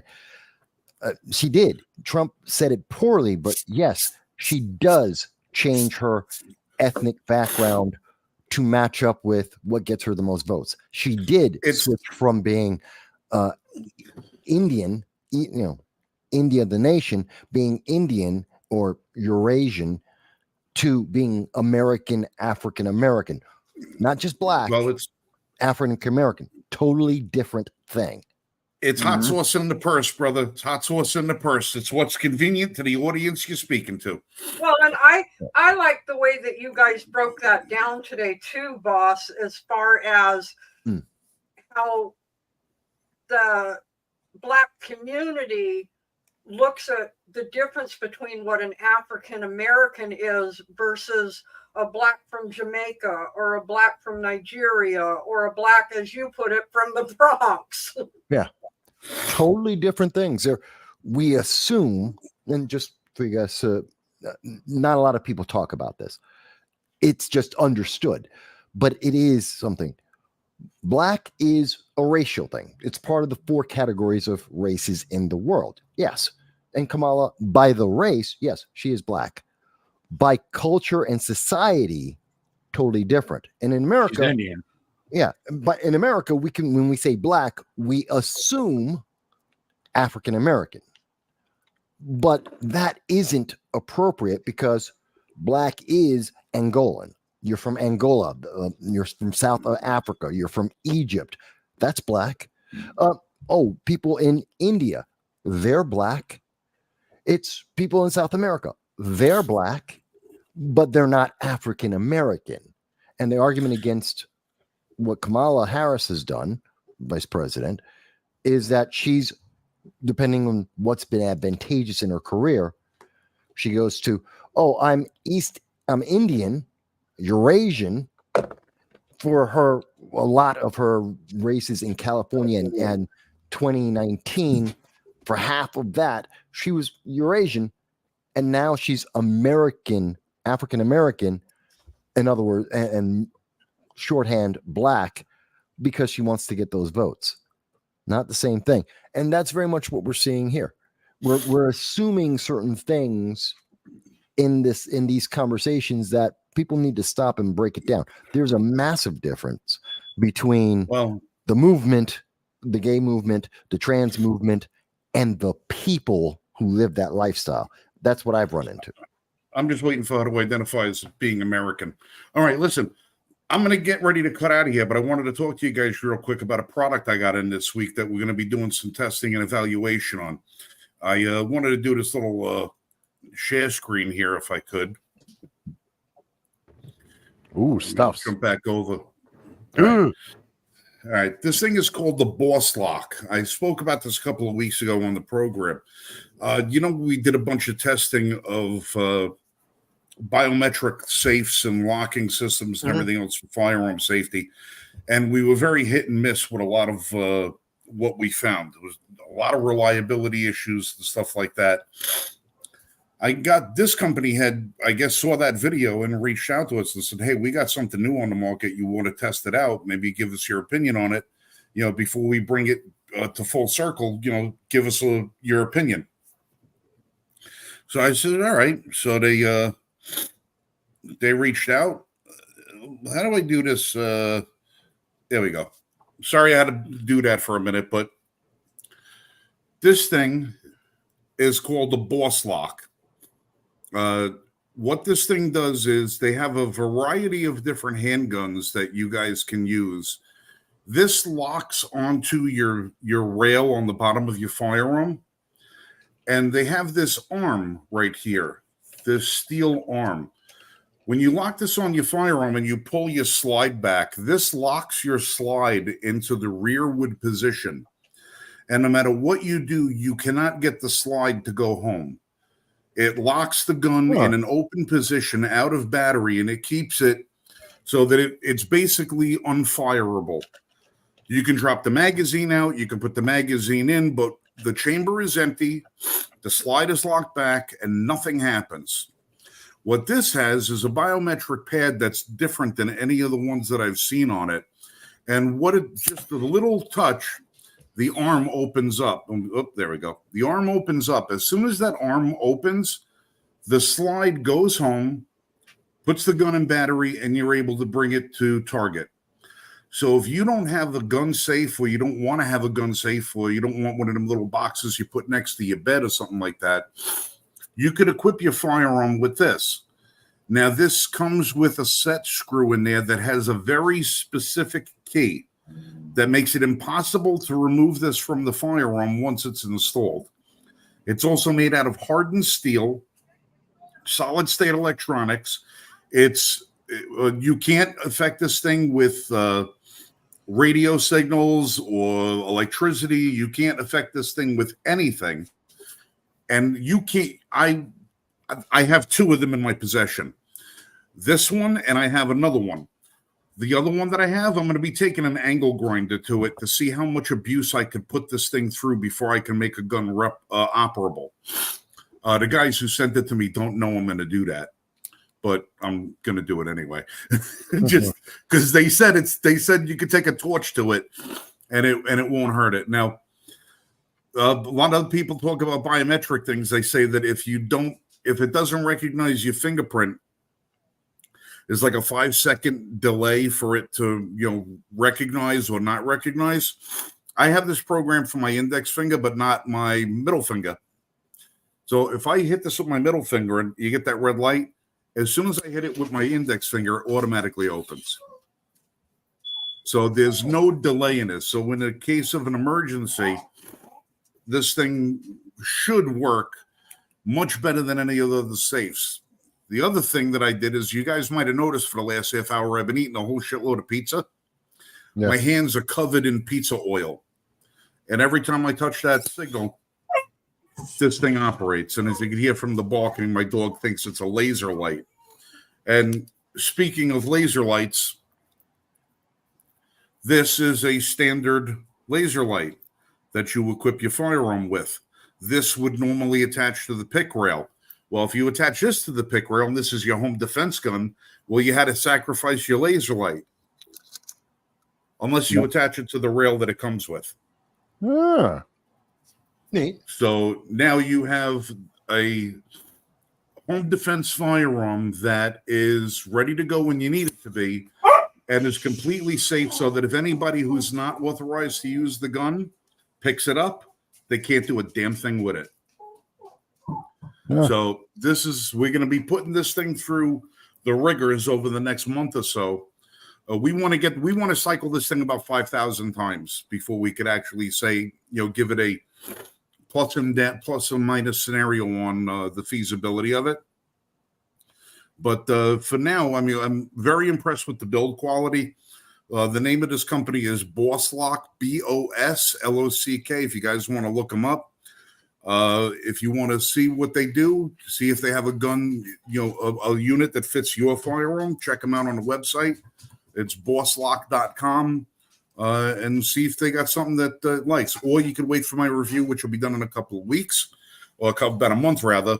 But in a couple of weeks, if you're out in the Knoxville area, make sure you stop by the GOA Goals event, where I will be one of the featured speakers, talking about the myth of the good guy with the gun, and how it's not necessarily a myth after all.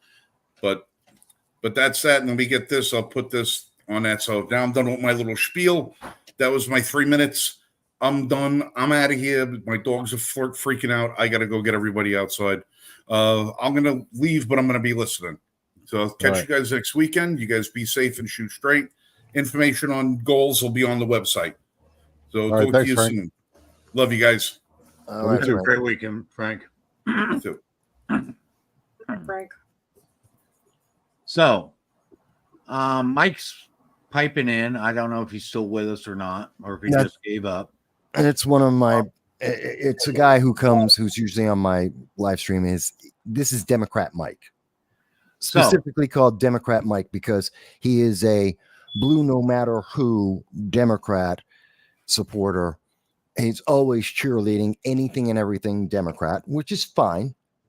That's fine. That's his perspective. That's his viewpoint.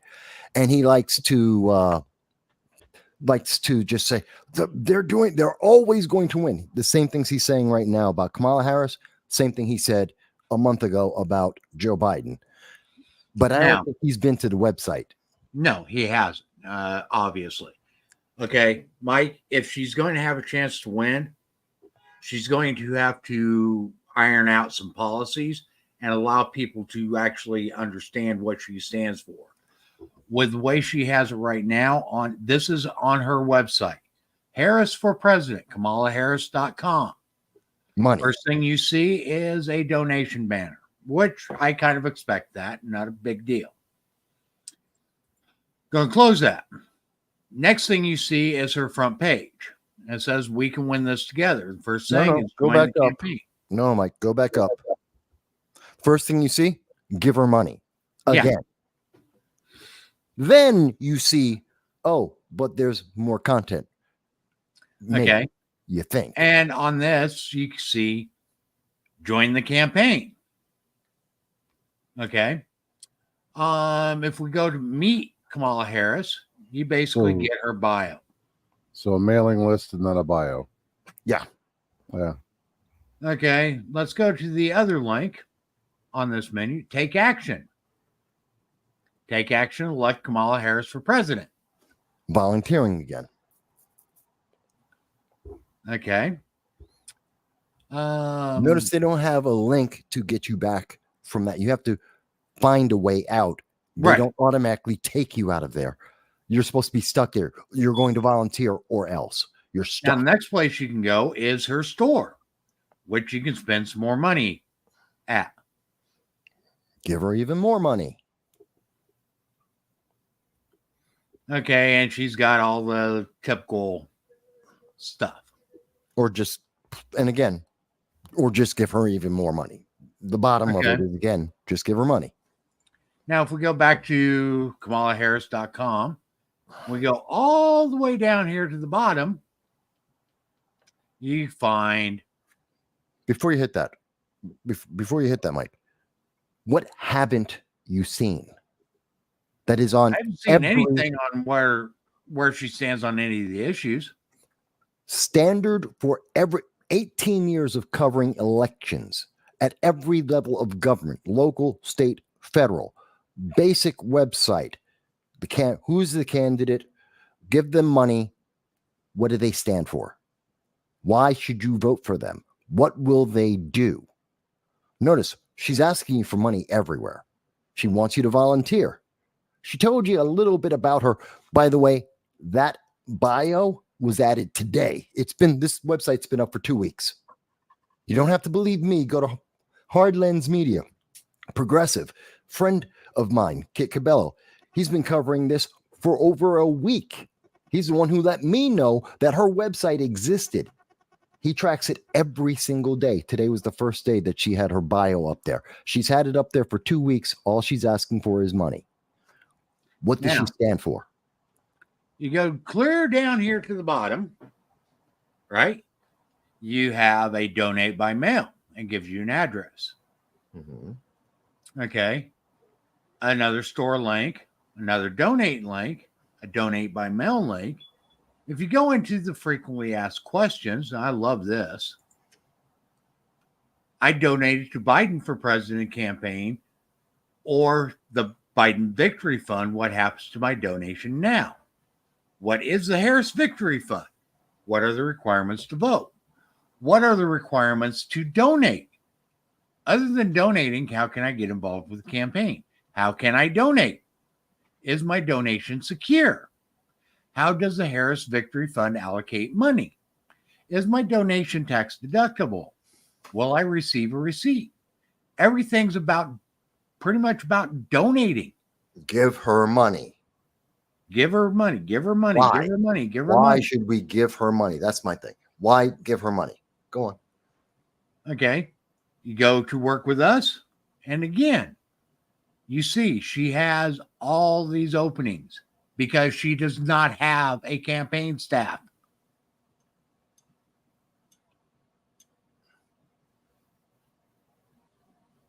Literally has no campaign staff.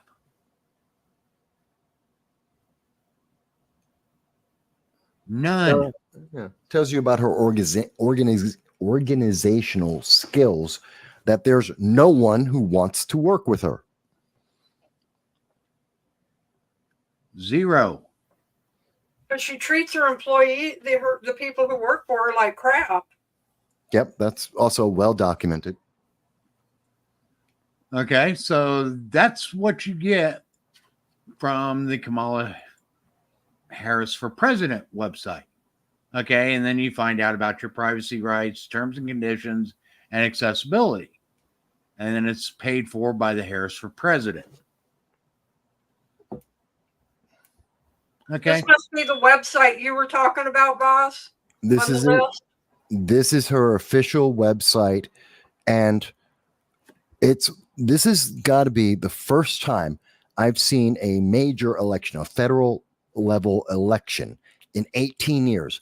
I have never seen anyone, even independent third parties, even single state candidates running for president.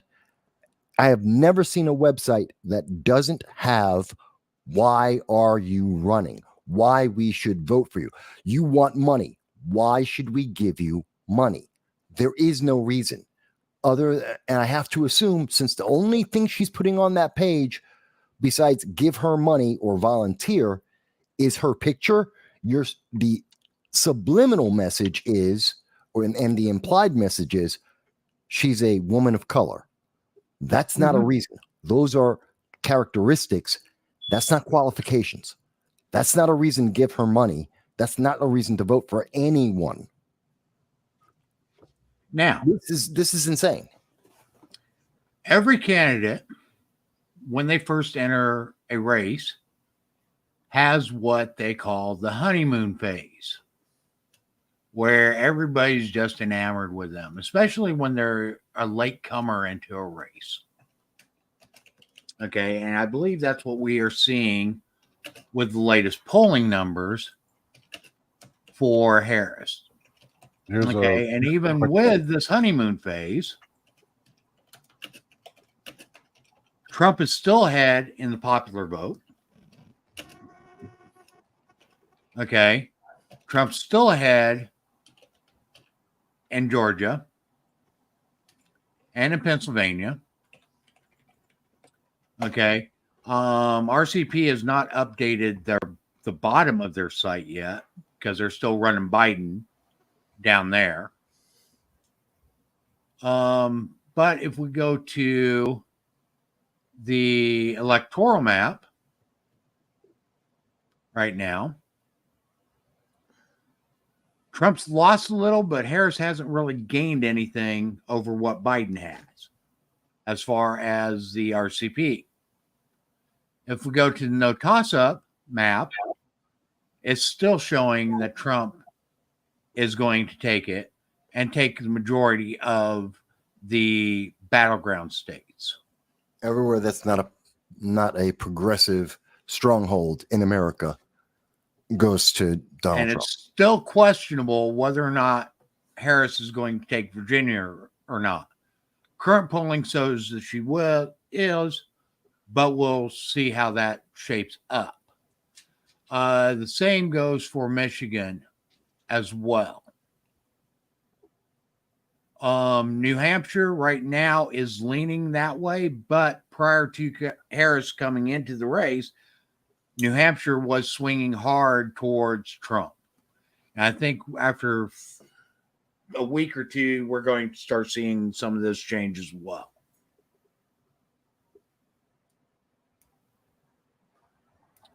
Okay, and that's what Real Clear Polling has.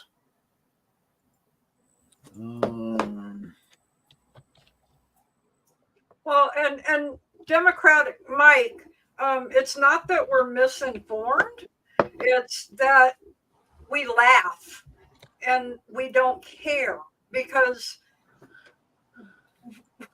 we know this is all just a joke. This is ridiculous because it isn't. This is all last minute. This is all meant to try and distract from the lies that the Democratic Party, including Kamala Harris, have made to the American people, telling us about Joe Biden being mentally stable. He's not. They lied to us for years about that. They're trying to tell us that this is the most democratic thing they can do, even though not one Democrat Mike, you did not vote for Kamala Harris to be on the ticket. No, Ever. you didn't. So they have destroyed democracy, but they're being so democratic by not allowing you to vote, by not counting the vote you already made, by not giving you the opportunity. She has now been confirmed by an online virtual vote. So even the delegates that are going to be meeting this month do not have the chance to have their votes and their representation of constituents actually count. They've already made the decision. They've taken it out of everyone's hands. Instead of having any kind of transparency, they put everything behind closed doors. They picked someone, they coronated them, and they said, this is what you're going to go for. And they said, vote blue no matter who, because qualifications don't matter. The only thing that matters is power. And that's why you can say, oh, well, she's hiring a bunch of Obama people. That doesn't mean anything. What's her position? Why should she have any money? Why should she have a vote? She has no position. I don't care who she hires. That's just, if I give someone $1 million, of course, they'll work on my campaign. If I throw enough money at anyone, they'll work for you. That doesn't mean they're good or that the person who they're working for is qualified. There is no qualifications on her official website we just showed you. That's irrefutable. And when she gets up and gives her speeches, it's nothing but trashing Trump. She still doesn't tell us why she's best for the job. No. Unless she's talking about equity. Yeah. And the way the way she talks about equity is the same way that communists talk about communism. And no, Mike, I didn't lie. We're showing you all the evidence. I didn't lie. Besides, Democrat Mike, have you read the Daily Mail recently? Probably not. No. As of the 26th of July. Because when we're talking about people not wanting to work for Harris, why don't I just show you? I'll show you. This is why we say things like this.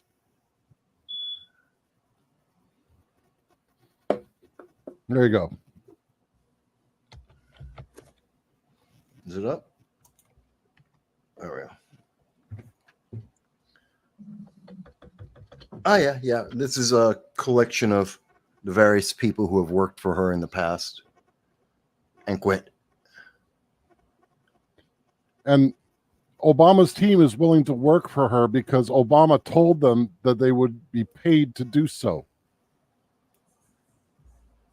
The emperor of the DNC has decreed in his hegemony that Kamala is the racehorse to back. So that's why they're going to work for her, because Obama told them to. Folks, I want you to see something here. You're looking at the Daily Mail. This is a international credible news agency telling you about Obama.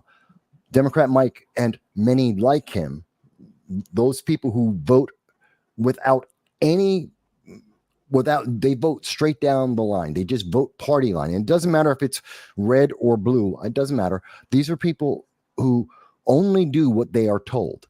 And they're saying, oh, yeah, international news media. Yeah, that doesn't count. They're liars. Oh, they say, I'm a liar. We showed you her official website. Well, we're liars for telling you that she doesn't have positions, that she's not offering anything. It is internationally credible news about the vote and how it has been denied the American people, even delegates of the Democratic Party.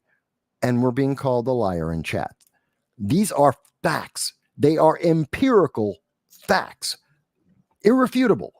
It has been verified by international news media, both in the United States and outside around the world. These are facts. Oh, but we're the problem. We're the bad guys for telling you about the facts. And we must be wrong because they have a feeling. And their feeling is no matter what, You vote with the party that you're in. I'm sorry, that is the worst thing you could possibly do. And this is the example of it. The facts we have shown you and their feeling says you can't pay attention to the very facts that we have put on the screen. I don't know what to say about that. You can't help you. Can't help you. If you reject the evidence that is internationally credible, why are you voting? You're just a slave. Political is not exactly a right-wing. Politico is left-leaning. Yeah. So this is from Political.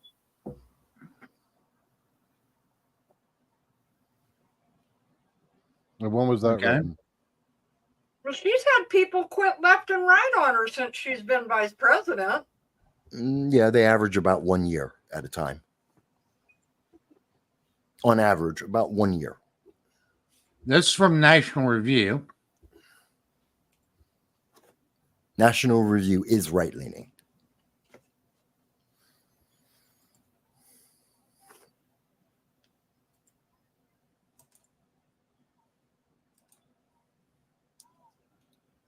Okay, this is from New York Post.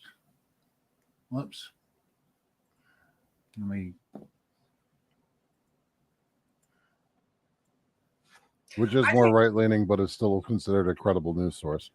Oh, it is. It is credible. Yes, it's just right-leaning. I think bottom line Mhm. that the left need to wake up to is that Kamala Harris. Actually, this is National Review. People really don't want to work with Kamala Harris. This is from New York Post. She's number 2 report claims Kamala Harris staff feels like they're treated like shit. This is from the Washington Post. Harris staffers can't quit their jobs fast enough. Okay, I mean, it's all over. It's all over. And whether they do work for her or want to work for her are two different things. There could be a lot of people that don't want to work with her that will be in her campaign. There will be people that want to work with her because they think it gets them closer to power. Those will be the there's gonna be volunteers. people that will work for her because they've been literally threatened that if they don't, they're going to be politically ruined. Yeah. So it's not changing the goalposts. The bottom line is that she is not popular enough to be able to win the presidency on her own. She had to be installed so that you could be, Democrat Mike, disenfranchised. See, that's the real concern there, Democrat Mike. And to other people who are left-leaning who watch the program, I'm not telling you not to vote. You know, we haven't said, Democrat Mike, you can't vote for her. Vote for her all you want. It's your vote. Yeah. What we're saying is, what's the justification? What's the qualification? What is the benefit? And the answer to all of those questions can't be, well, she's a woman of color. That's not an answer. Saying that she's a Democrat isn't an answer. Mike, you're mistaken. In the primary, you voted for Biden. Kamala wasn't a part of that ticket because Biden can change his vice president at any time. Correct. His running mate at any time. Yeah.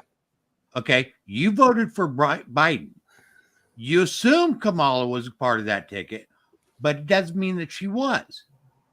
So you did not vote for a Biden-Kamala ticket. You voted for a Biden ticket. And there were many articles during the entire primary season. Kamala Harris's name did not appear anywhere on that ballot. Yeah, but there were also many articles saying that there was discussion about removing Kamala Harris in August at the convention. She's not on the ticket. There was only one person on the ticket.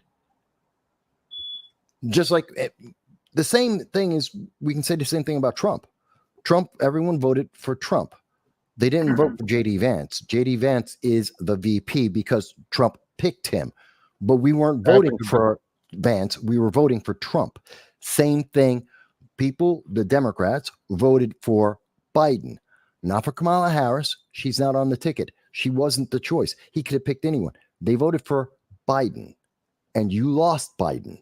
And it's been changed without notification to you overnight. In the middle of the night, they suddenly threw Biden out the bus and said, here's our next person. By the way, you have no choice. It's done. See, and your latest comment, Democrat Mike, just goes to show what most Americans believe is how our political arena is run. When you go into a primary, you are voting for the nominee of the candidacy for the office of president. So, yes, you assumed that Kamala would be the VP, but she's not guaranteed to be until after Biden accepts the nomination at their convention. It's the same thing with Trump. If Trump had been running, say it was 2020, he could have switched out Pence at any time up until the time when he accepted, like at the nomination, he could have said at the Republican National Congress, you know what, Pence did okay for me, but I'm going to cut him loose and I'm going to pick somebody else. He could have done that in 2020. Maybe he didn't. Well, he didn't, right? I mean, it was still Trump Pence when it was 2020. This is from Newsweek, July 19th. Yeah. Again, this isn't about, and the point of showing this is to show this wasn't democratic. This isn't the normal process of our elections. This was autocratic. This was authoritarian. This is an oligarchy where a small group of elites that you don't know the name of that are in the Democratic Party that have pulled strings to make things happen. And the public has had no choice and no voice. The only thing they're telling the public is give money, volunteer, vote blue. That's the only thing they're saying. That's the only choice they're giving Democrats and less than half of America. That's the only choice they're giving you. We'd have an entirely different conversation if she had some policies, if she stood for anything. And she's had 2 weeks to tell you she stands for anything. She hasn't. Well, basically, the only thing she said she stood for is abortion and equity. That's it. Well, she's also fudging that because she's had several articles where she's not quite for both of those things. She is, but she isn't. And that's my point. She hasn't. And the gun confiscation. Yeah. But she's fudging. Here is the article. Okay, this is from Intelligencer. The case for Biden to drop Kamala Harris. Yeah, that's the left-leaning source. And that was probably during the primary season. Am I right? I bet about April, maybe March. September 13th. This is last year. 2023. Mm-hmm. Oh, so, okay. This is an early article about it. Yeah. Because Kamala is a DEI hire. Yes, I will say it. I said it earlier today. I've said it in a couple of videos. I'll say it again. She's a DEI hire. Biden himself said it. Well, yes, by definition. By definition, Biden made it very clear. She was not hired because of her qualifications. She was hired because of her characteristics. That's why Biden said, I'm only going to pick a black woman. Those are characteristics, not qualifications, and it's a filter which removes any and every other qualified person and removes them. That's called the DEI hire. That's Kamala Harris. That's who you're looking for, Democrat Mike. I don't know why you think that's a good thing for America. And not only that, Roy Cooper, who was on the short list for vice president, pulled himself off of that list. Yes. Because he didn't want to work with Harris. Yes. Mm-hmm. About 3 days ago, that was. I believe it was about 3 days ago, beginning of the week. And this is from August 1st. So Black Lives Matter, very influential in 2020, comes out with their own statement talking about how Kamala has been installed. And right here at the bottom, there's a quote from Black Lives Matter. Yeah. Democratic Party elites and billionaire donors are attempting to manipulate black voters by anointing Kamala Harris and an unknown vice president as the new Democratic ticket without a primary vote by the public. It's amazing what People we see have it. seen in the last month, how the American people have been deceived, lied to. We've had a conspiracy that has been shown to us, and then the news media has just glossed over everything. Kamala is the best. We've just gone through a week of Kamala being the bestest ever. They have rewritten history, where the Atlantic, where Axios, where CNN have been quoting multiple times that she's the border czar. This is the left-leaning news media. Even the furthest left news media quoted and told you she's the border czar. Last week, she's no longer the border czar. The illegal aliens entering into America is no longer her fault. It's okay. That's called rewriting history. This is 1984. This is insane. Here's a better version of that page. It takes away the paywall. You want to put that up real quick? Because there's more. Right here it says, while the potential outcome of a Harris, this is continuing the statement from BLM. While the potential outcome of a Harris presidency may be historic, the process to achieve it must align with true democratic values. We have no idea where Kamala Harris stands on the issues. That's from BLM. They agree with me. It's about probably the only time BLM has ever agreed with me, and probably ever will. Well, and I've said it time and time again, the party that tells you they're going to fight for democracy just totally broke democracy. Why are we doing this, America? I don't understand this. I don't understand this. You may hate Trump, but there are other. I honestly would tell you there's other candidates. If you don't want to vote for Trump, fantastic. There are other candidates out there. There's RFK, there's Dr. Cornel West, there's Jill Stein, there's local candidates in every single state. You can write in any name you want. That is your right as an American citizen. But I can't understand why people are falling for the corporate directive to support Kamala Harris when even Kamala Harris cannot provide one reason why you should vote for her. We were at her website. She can't give you one reason. The only thing she can imply is characteristics. She is a woman of color. That's not a reason. I like this one. It's a quote from Bernie Sanders. He famously argued, "It is not good enough for somebody to say, 'I'm a woman, vote for me.' Now Black Lives Matter seems to be arguing that it is no longer good enough to say, 'I am a black woman, vote for me.'" Mm-hmm. True. That's not enough of a reason. It's not a reason at all. And the Atlantic goes on to point out that her candidacy immediately inspires waves of identitarianism among various Democratic constituencies. Hundreds of thousands of Democratic voters segregated themselves by race and gender to attend fundraising calls on Zoom, as if preemptively highlighting superficial differences could somehow help them come together at a later date.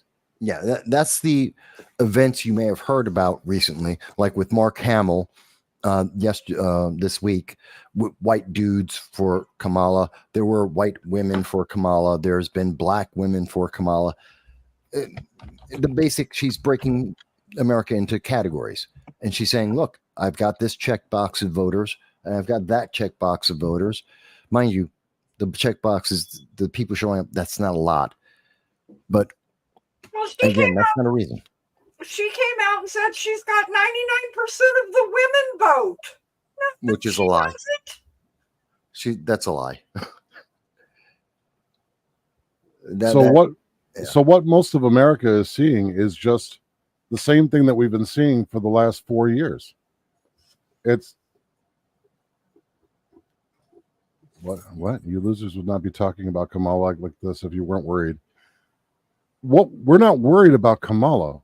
We're worried about what the overall effect of not adhering to the principles and the practices of this election cycle. I'm worried about America. I'm not worried about Kamala. I'm worried about America. I mean, this is setting a trend. This is a precedent. I'm worried. I'm speaking for myself. I'm worried about America. I could care less about Kamala. She can't win. She's horrible. She was rejected by all 95% of Democrats in 2019 because she's a horrible candidate, period. So, no, I'm not worried about Kamala. I'm worried about America. I think the thing that is missed here, Democrat Mike, is we were talking about Biden this way too.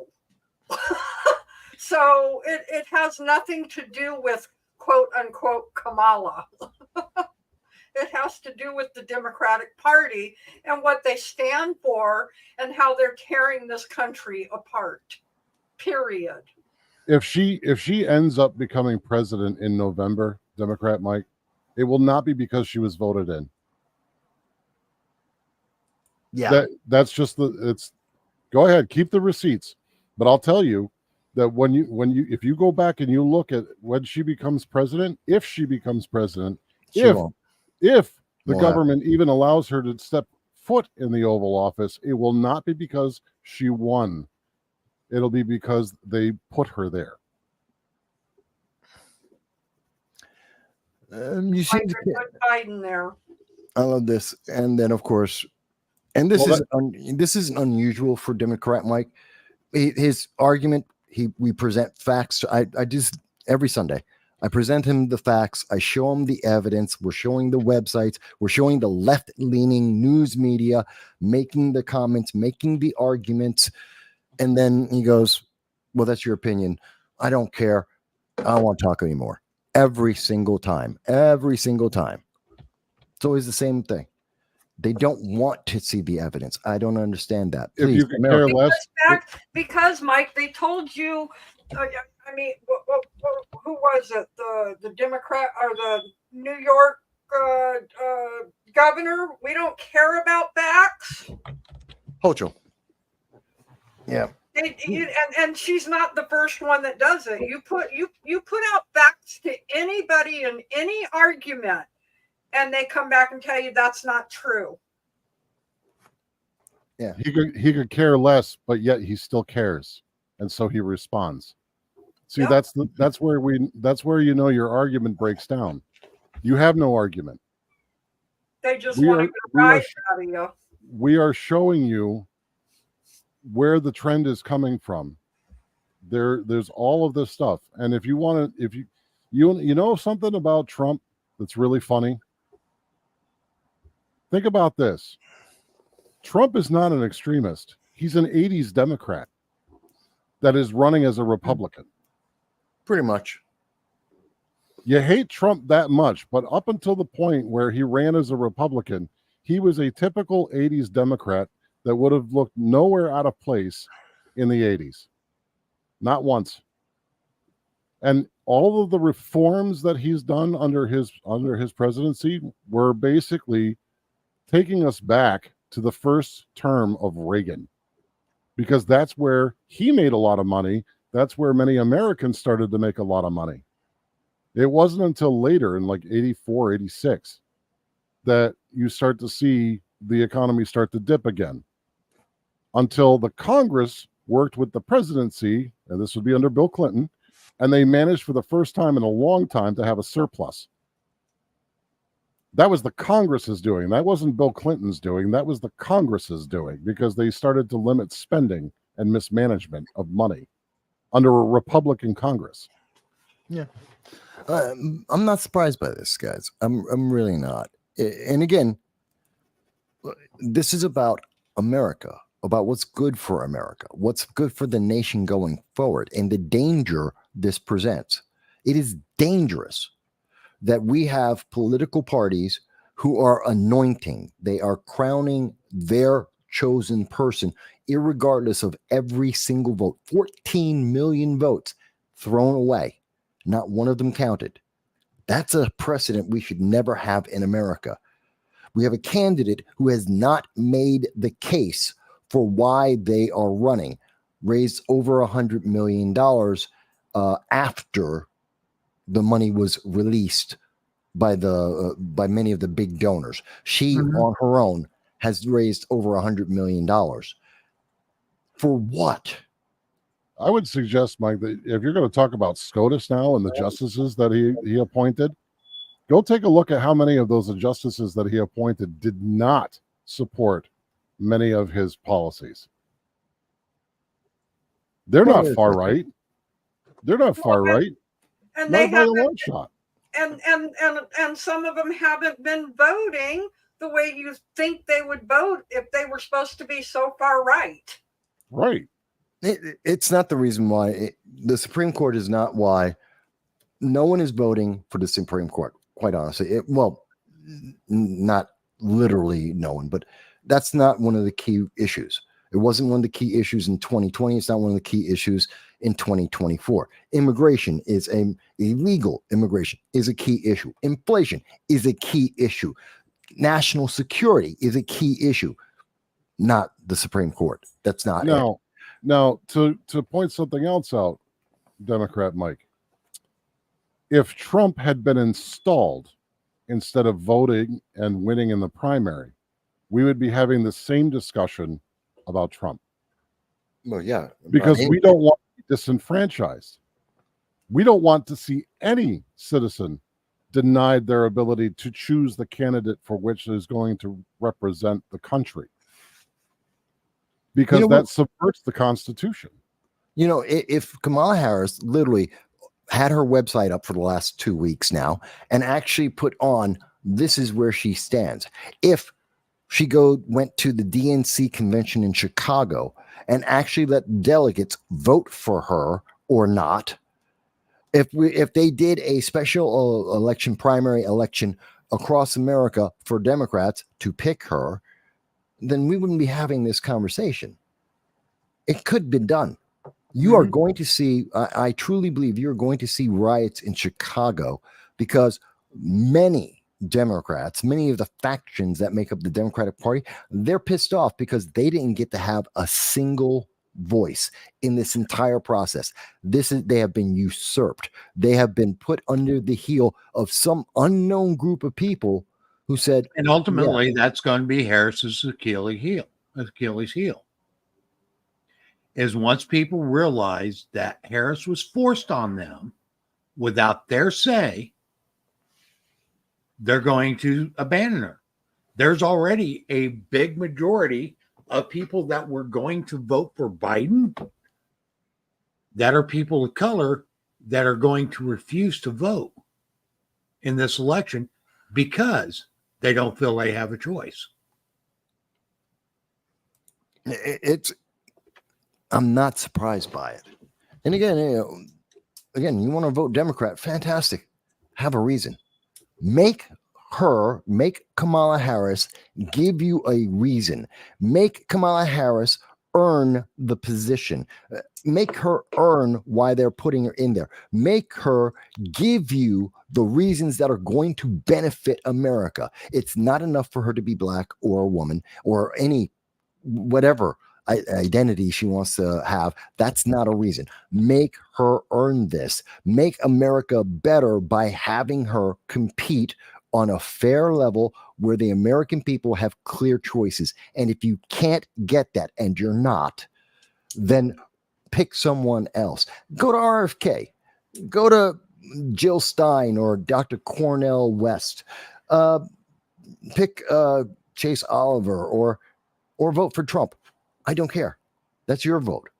But at least every single person I've just named, they all have a reason why they are running. They all have goals that they have told the public.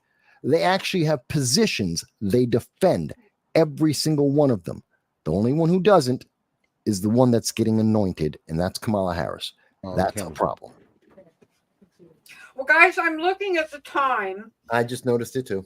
Well, I think that there is one more subject that we should hit tonight. I do not think that it can wait another week.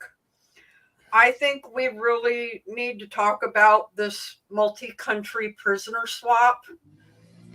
Oh yeah. And how we just released terrorists back to several countries in exchange for 2 American basically hostages, and how we're the laughing stock yet again. It was a political deal. This was a yet again. It's like when we got Brittany Griner and exchanged Victor Bout. And I know most people don't know who's Victor Bout. Lord of War. The movie Lord of War. You're right, Dal. The movie Lord of War. That's him. They made the movie about him. That's the movie that Nicolas Cage. He's playing Victor Bout. That guy is responsible for wars around the world. In fact, as soon as he got released, he went to Africa, and that's when the Sudan decided to have a civil war. This guy is dangerous, and we got Brittany Griner for him. Stupid exchange. This was all political to get votes because the Democrats have nothing to point to. Well, and from what I saw reading a couple of different articles, I didn't see much about the prisoners from other countries. I know the ones from Russia, spies and more murderers, and are getting a hero's welcome at home. But I'd like to see, what other terrorists were released because of this. Well, it's part of the continuation of the desperation, which we've seen from the Biden administration when it comes to international politics.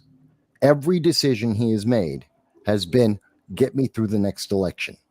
That's what he did in terms of Afghanistan. The only thing that probably doesn't fall exactly in that is the Ukraine war, although it's been positioned as we have to do it. We're America. It's good for the world. So even that has been positioned on the next election.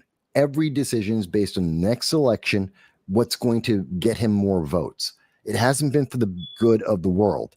And this is exactly the same thing. We have released far too many people, far too many dangerous people, assassins, spies have been released for 2 Americans who were wrongfully, internationally confirmed as being wrongfully held by Russia. And we gave up confirmed assassins, confirmed spies, saboteurs, that confirmed by international news media for 2 innocent Americans because Joe Biden needed a win, because the Democrats need a win. And did you see the latest news on this?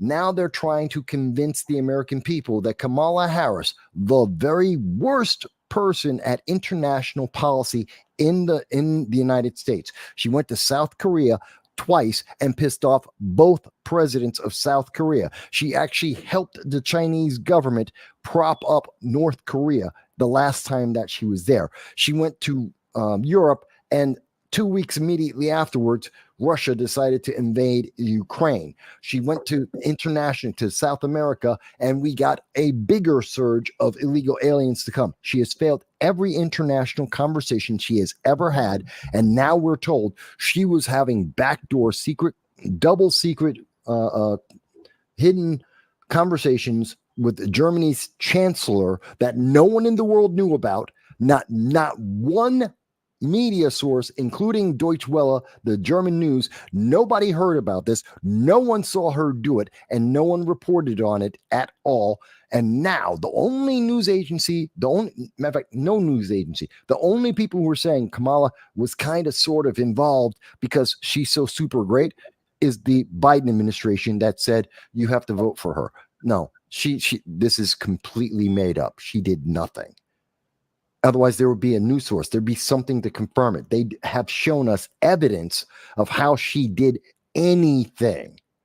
All they have to do is show us, okay, show us her schedule where she's talking to Chancellor Schultz of Germany. Show us a phone call, the phone logs that said she talked to Chancellor Schultz of Germany. Show us the evidence. You can show us the evidence without telling us what was done. They don't, because it doesn't exist. It's a scam. Sorry, it pisses me off. Because this is, again, it's an abuse of America. It's abuse of the American people. This is it's insulting. It is. Well, it's an abuse of the Democrat Party. Okay, let's call it what it is. Okay, it is an abuse of the Democrat Party. Okay, they have literally been subjected to this without a voice, and trying to be convinced that they did make that choice when they voted for Biden in the primaries, which no, you didn't make that choice voting for Biden in the primary. You voted to have Biden as your candidate. You didn't vote for Harris to be your candidate. Okay. And I just went through a ton of articles and saying that Harris's foreign policy is a work in progress. So 4 years serving in the Biden administration, Kamala Harris has no foreign policy None. plan. None. Okay, come on. Okay, you'd think serving as a vice president, the person who is a heartbeat away from the presidency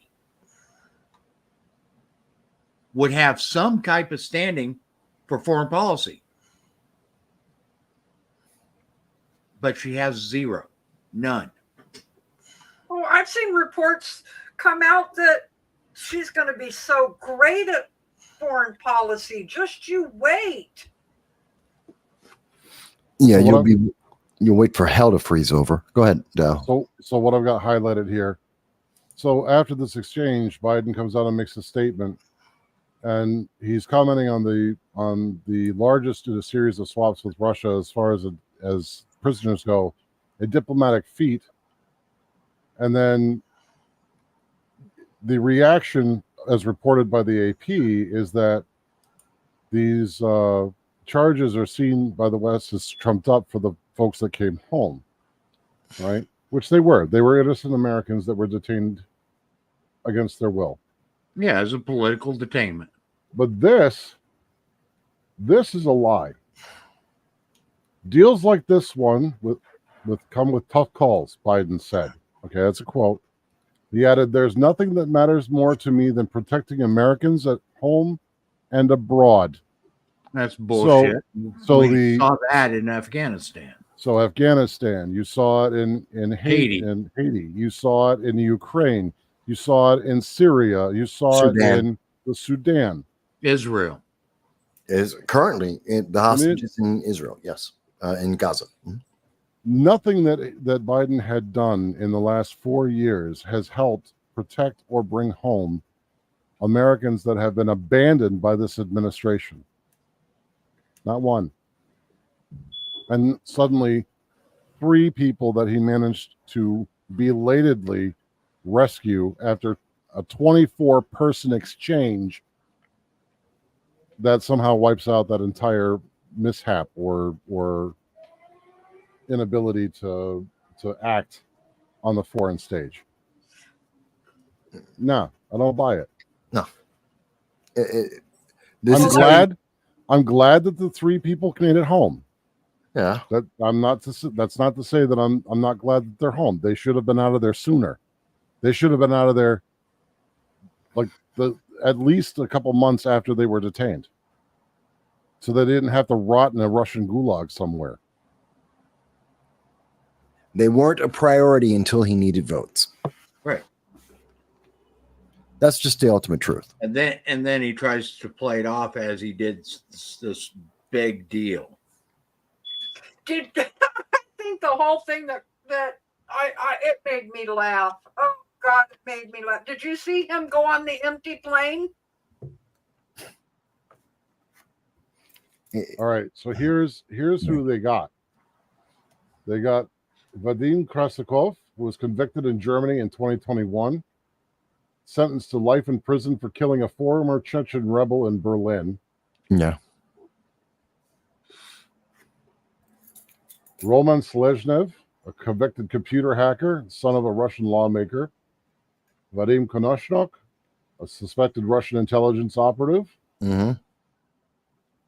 Let's see. Norway returned an academic arrested on suspicions of being a Russian spy, and Poland sent back a man it detained on espionage charges. Mhm. 6 countries released at least 1 prisoner, and a 7th, Turkey, participated by hosting the location for the swap in Ankara. Yeah. Okay, go back to the countries that, okay, I saw Netherlands, Poland. Who else? Germany. Yep. Germany, let's see. Germany, Norway, Poland.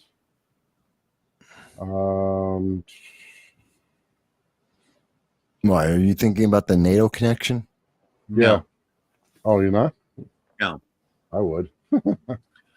Poland right now is doing a lot of stuff with their infrastructure and their military. So they are needing American investment hugely. Yeah, Yeah. they're building a wall and they're building up their military because they're defending. They believe they're going to be a Okay. target after Ukraine.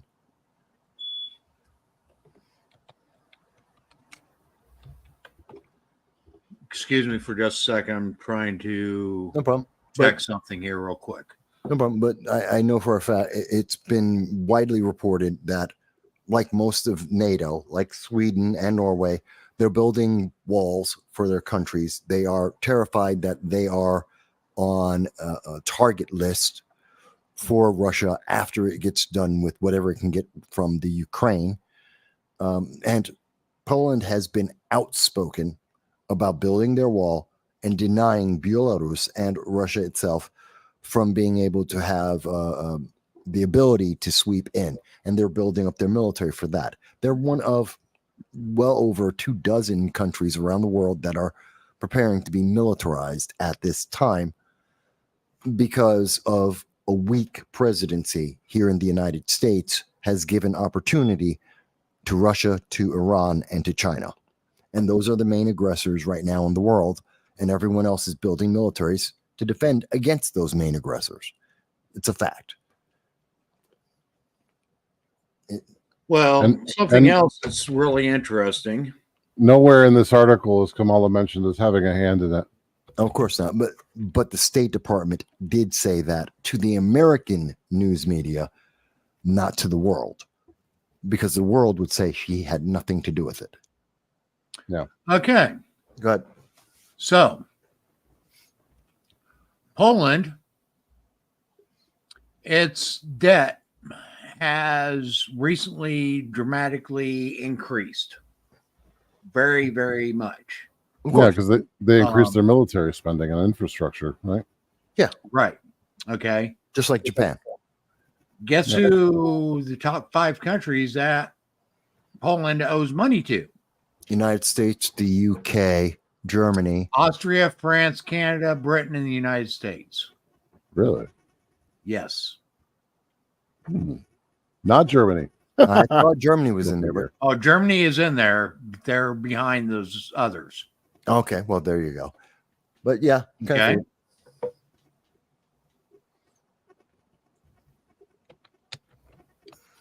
Now, Germany's long-term debt is owed to the United States. Yeah. Has been since World War II.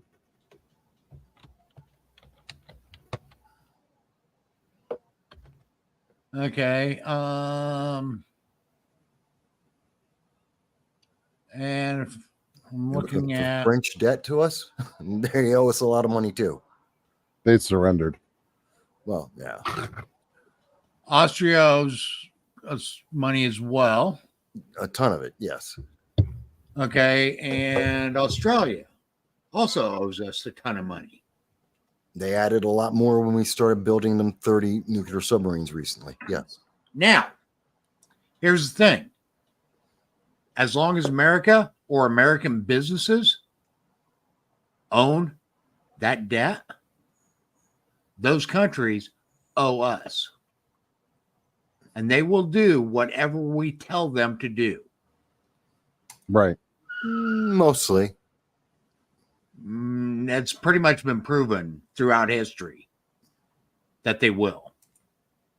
Okay, because they are in a state where they don't have any choice.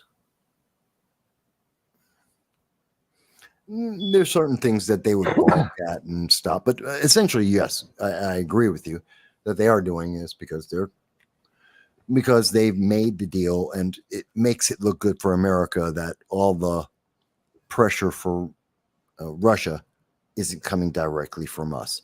It makes it look international. It's a coalition. Everyone agrees. It takes some of the blame away from the Biden administration about why they didn't do this sooner. They're going to blame it on the coordination and making sure every country was able to comply. This literally was done relative to international politics. This was done overnight. This was done because they need votes. It's very obvious this was done for votes because Democrats have nothing to point to, especially internationally, but they have nothing to point to as a success. They need something to say, this is why we're good.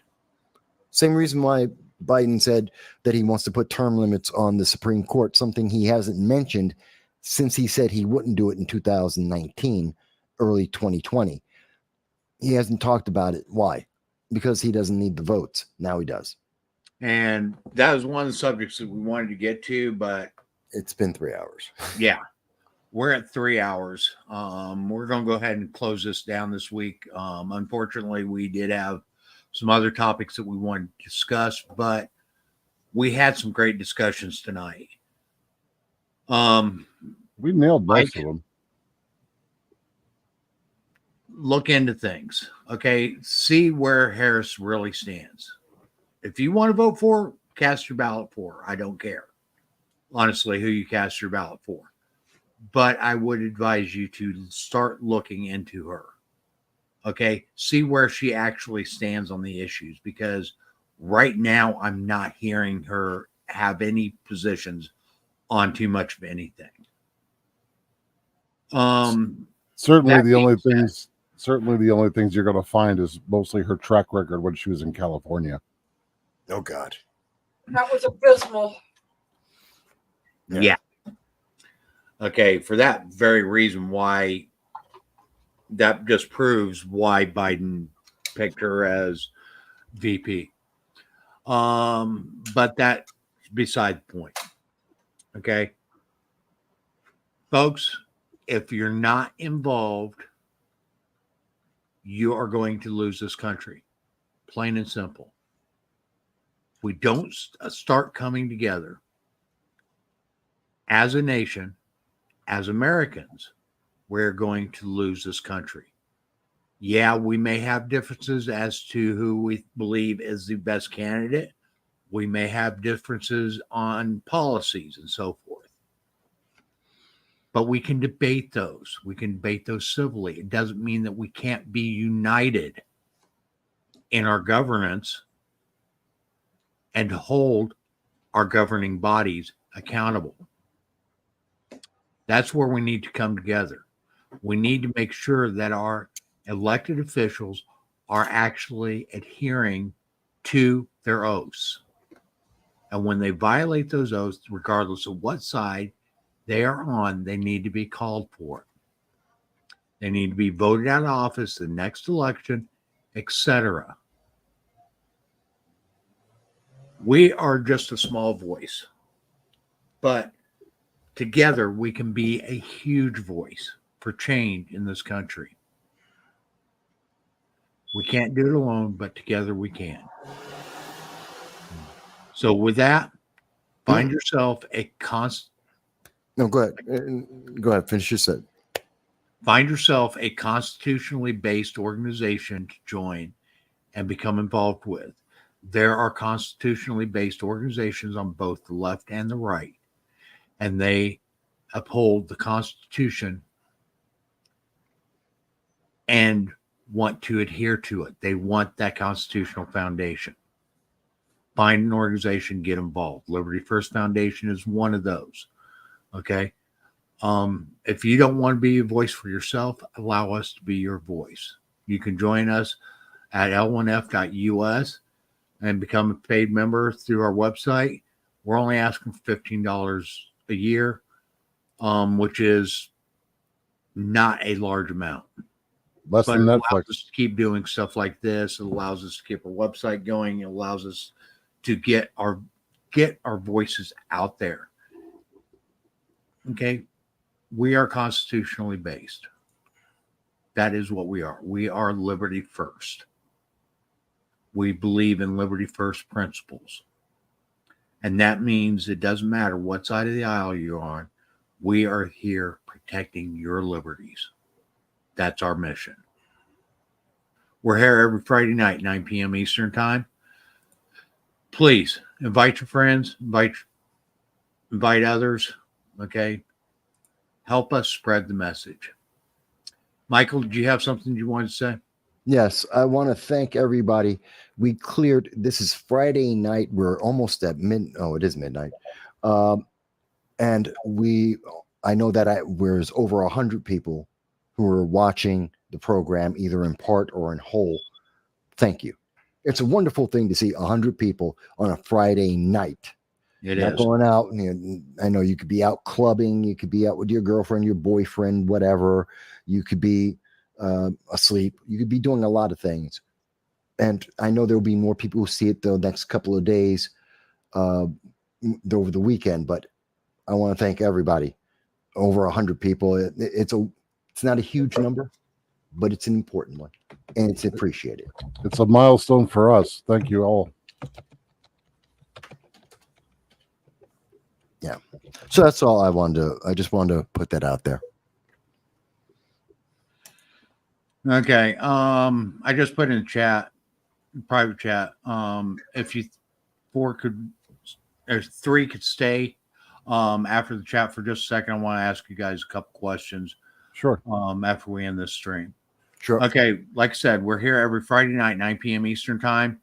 Help us get the word out, guys. Like, share, comment, help us Subscribe. spread the word.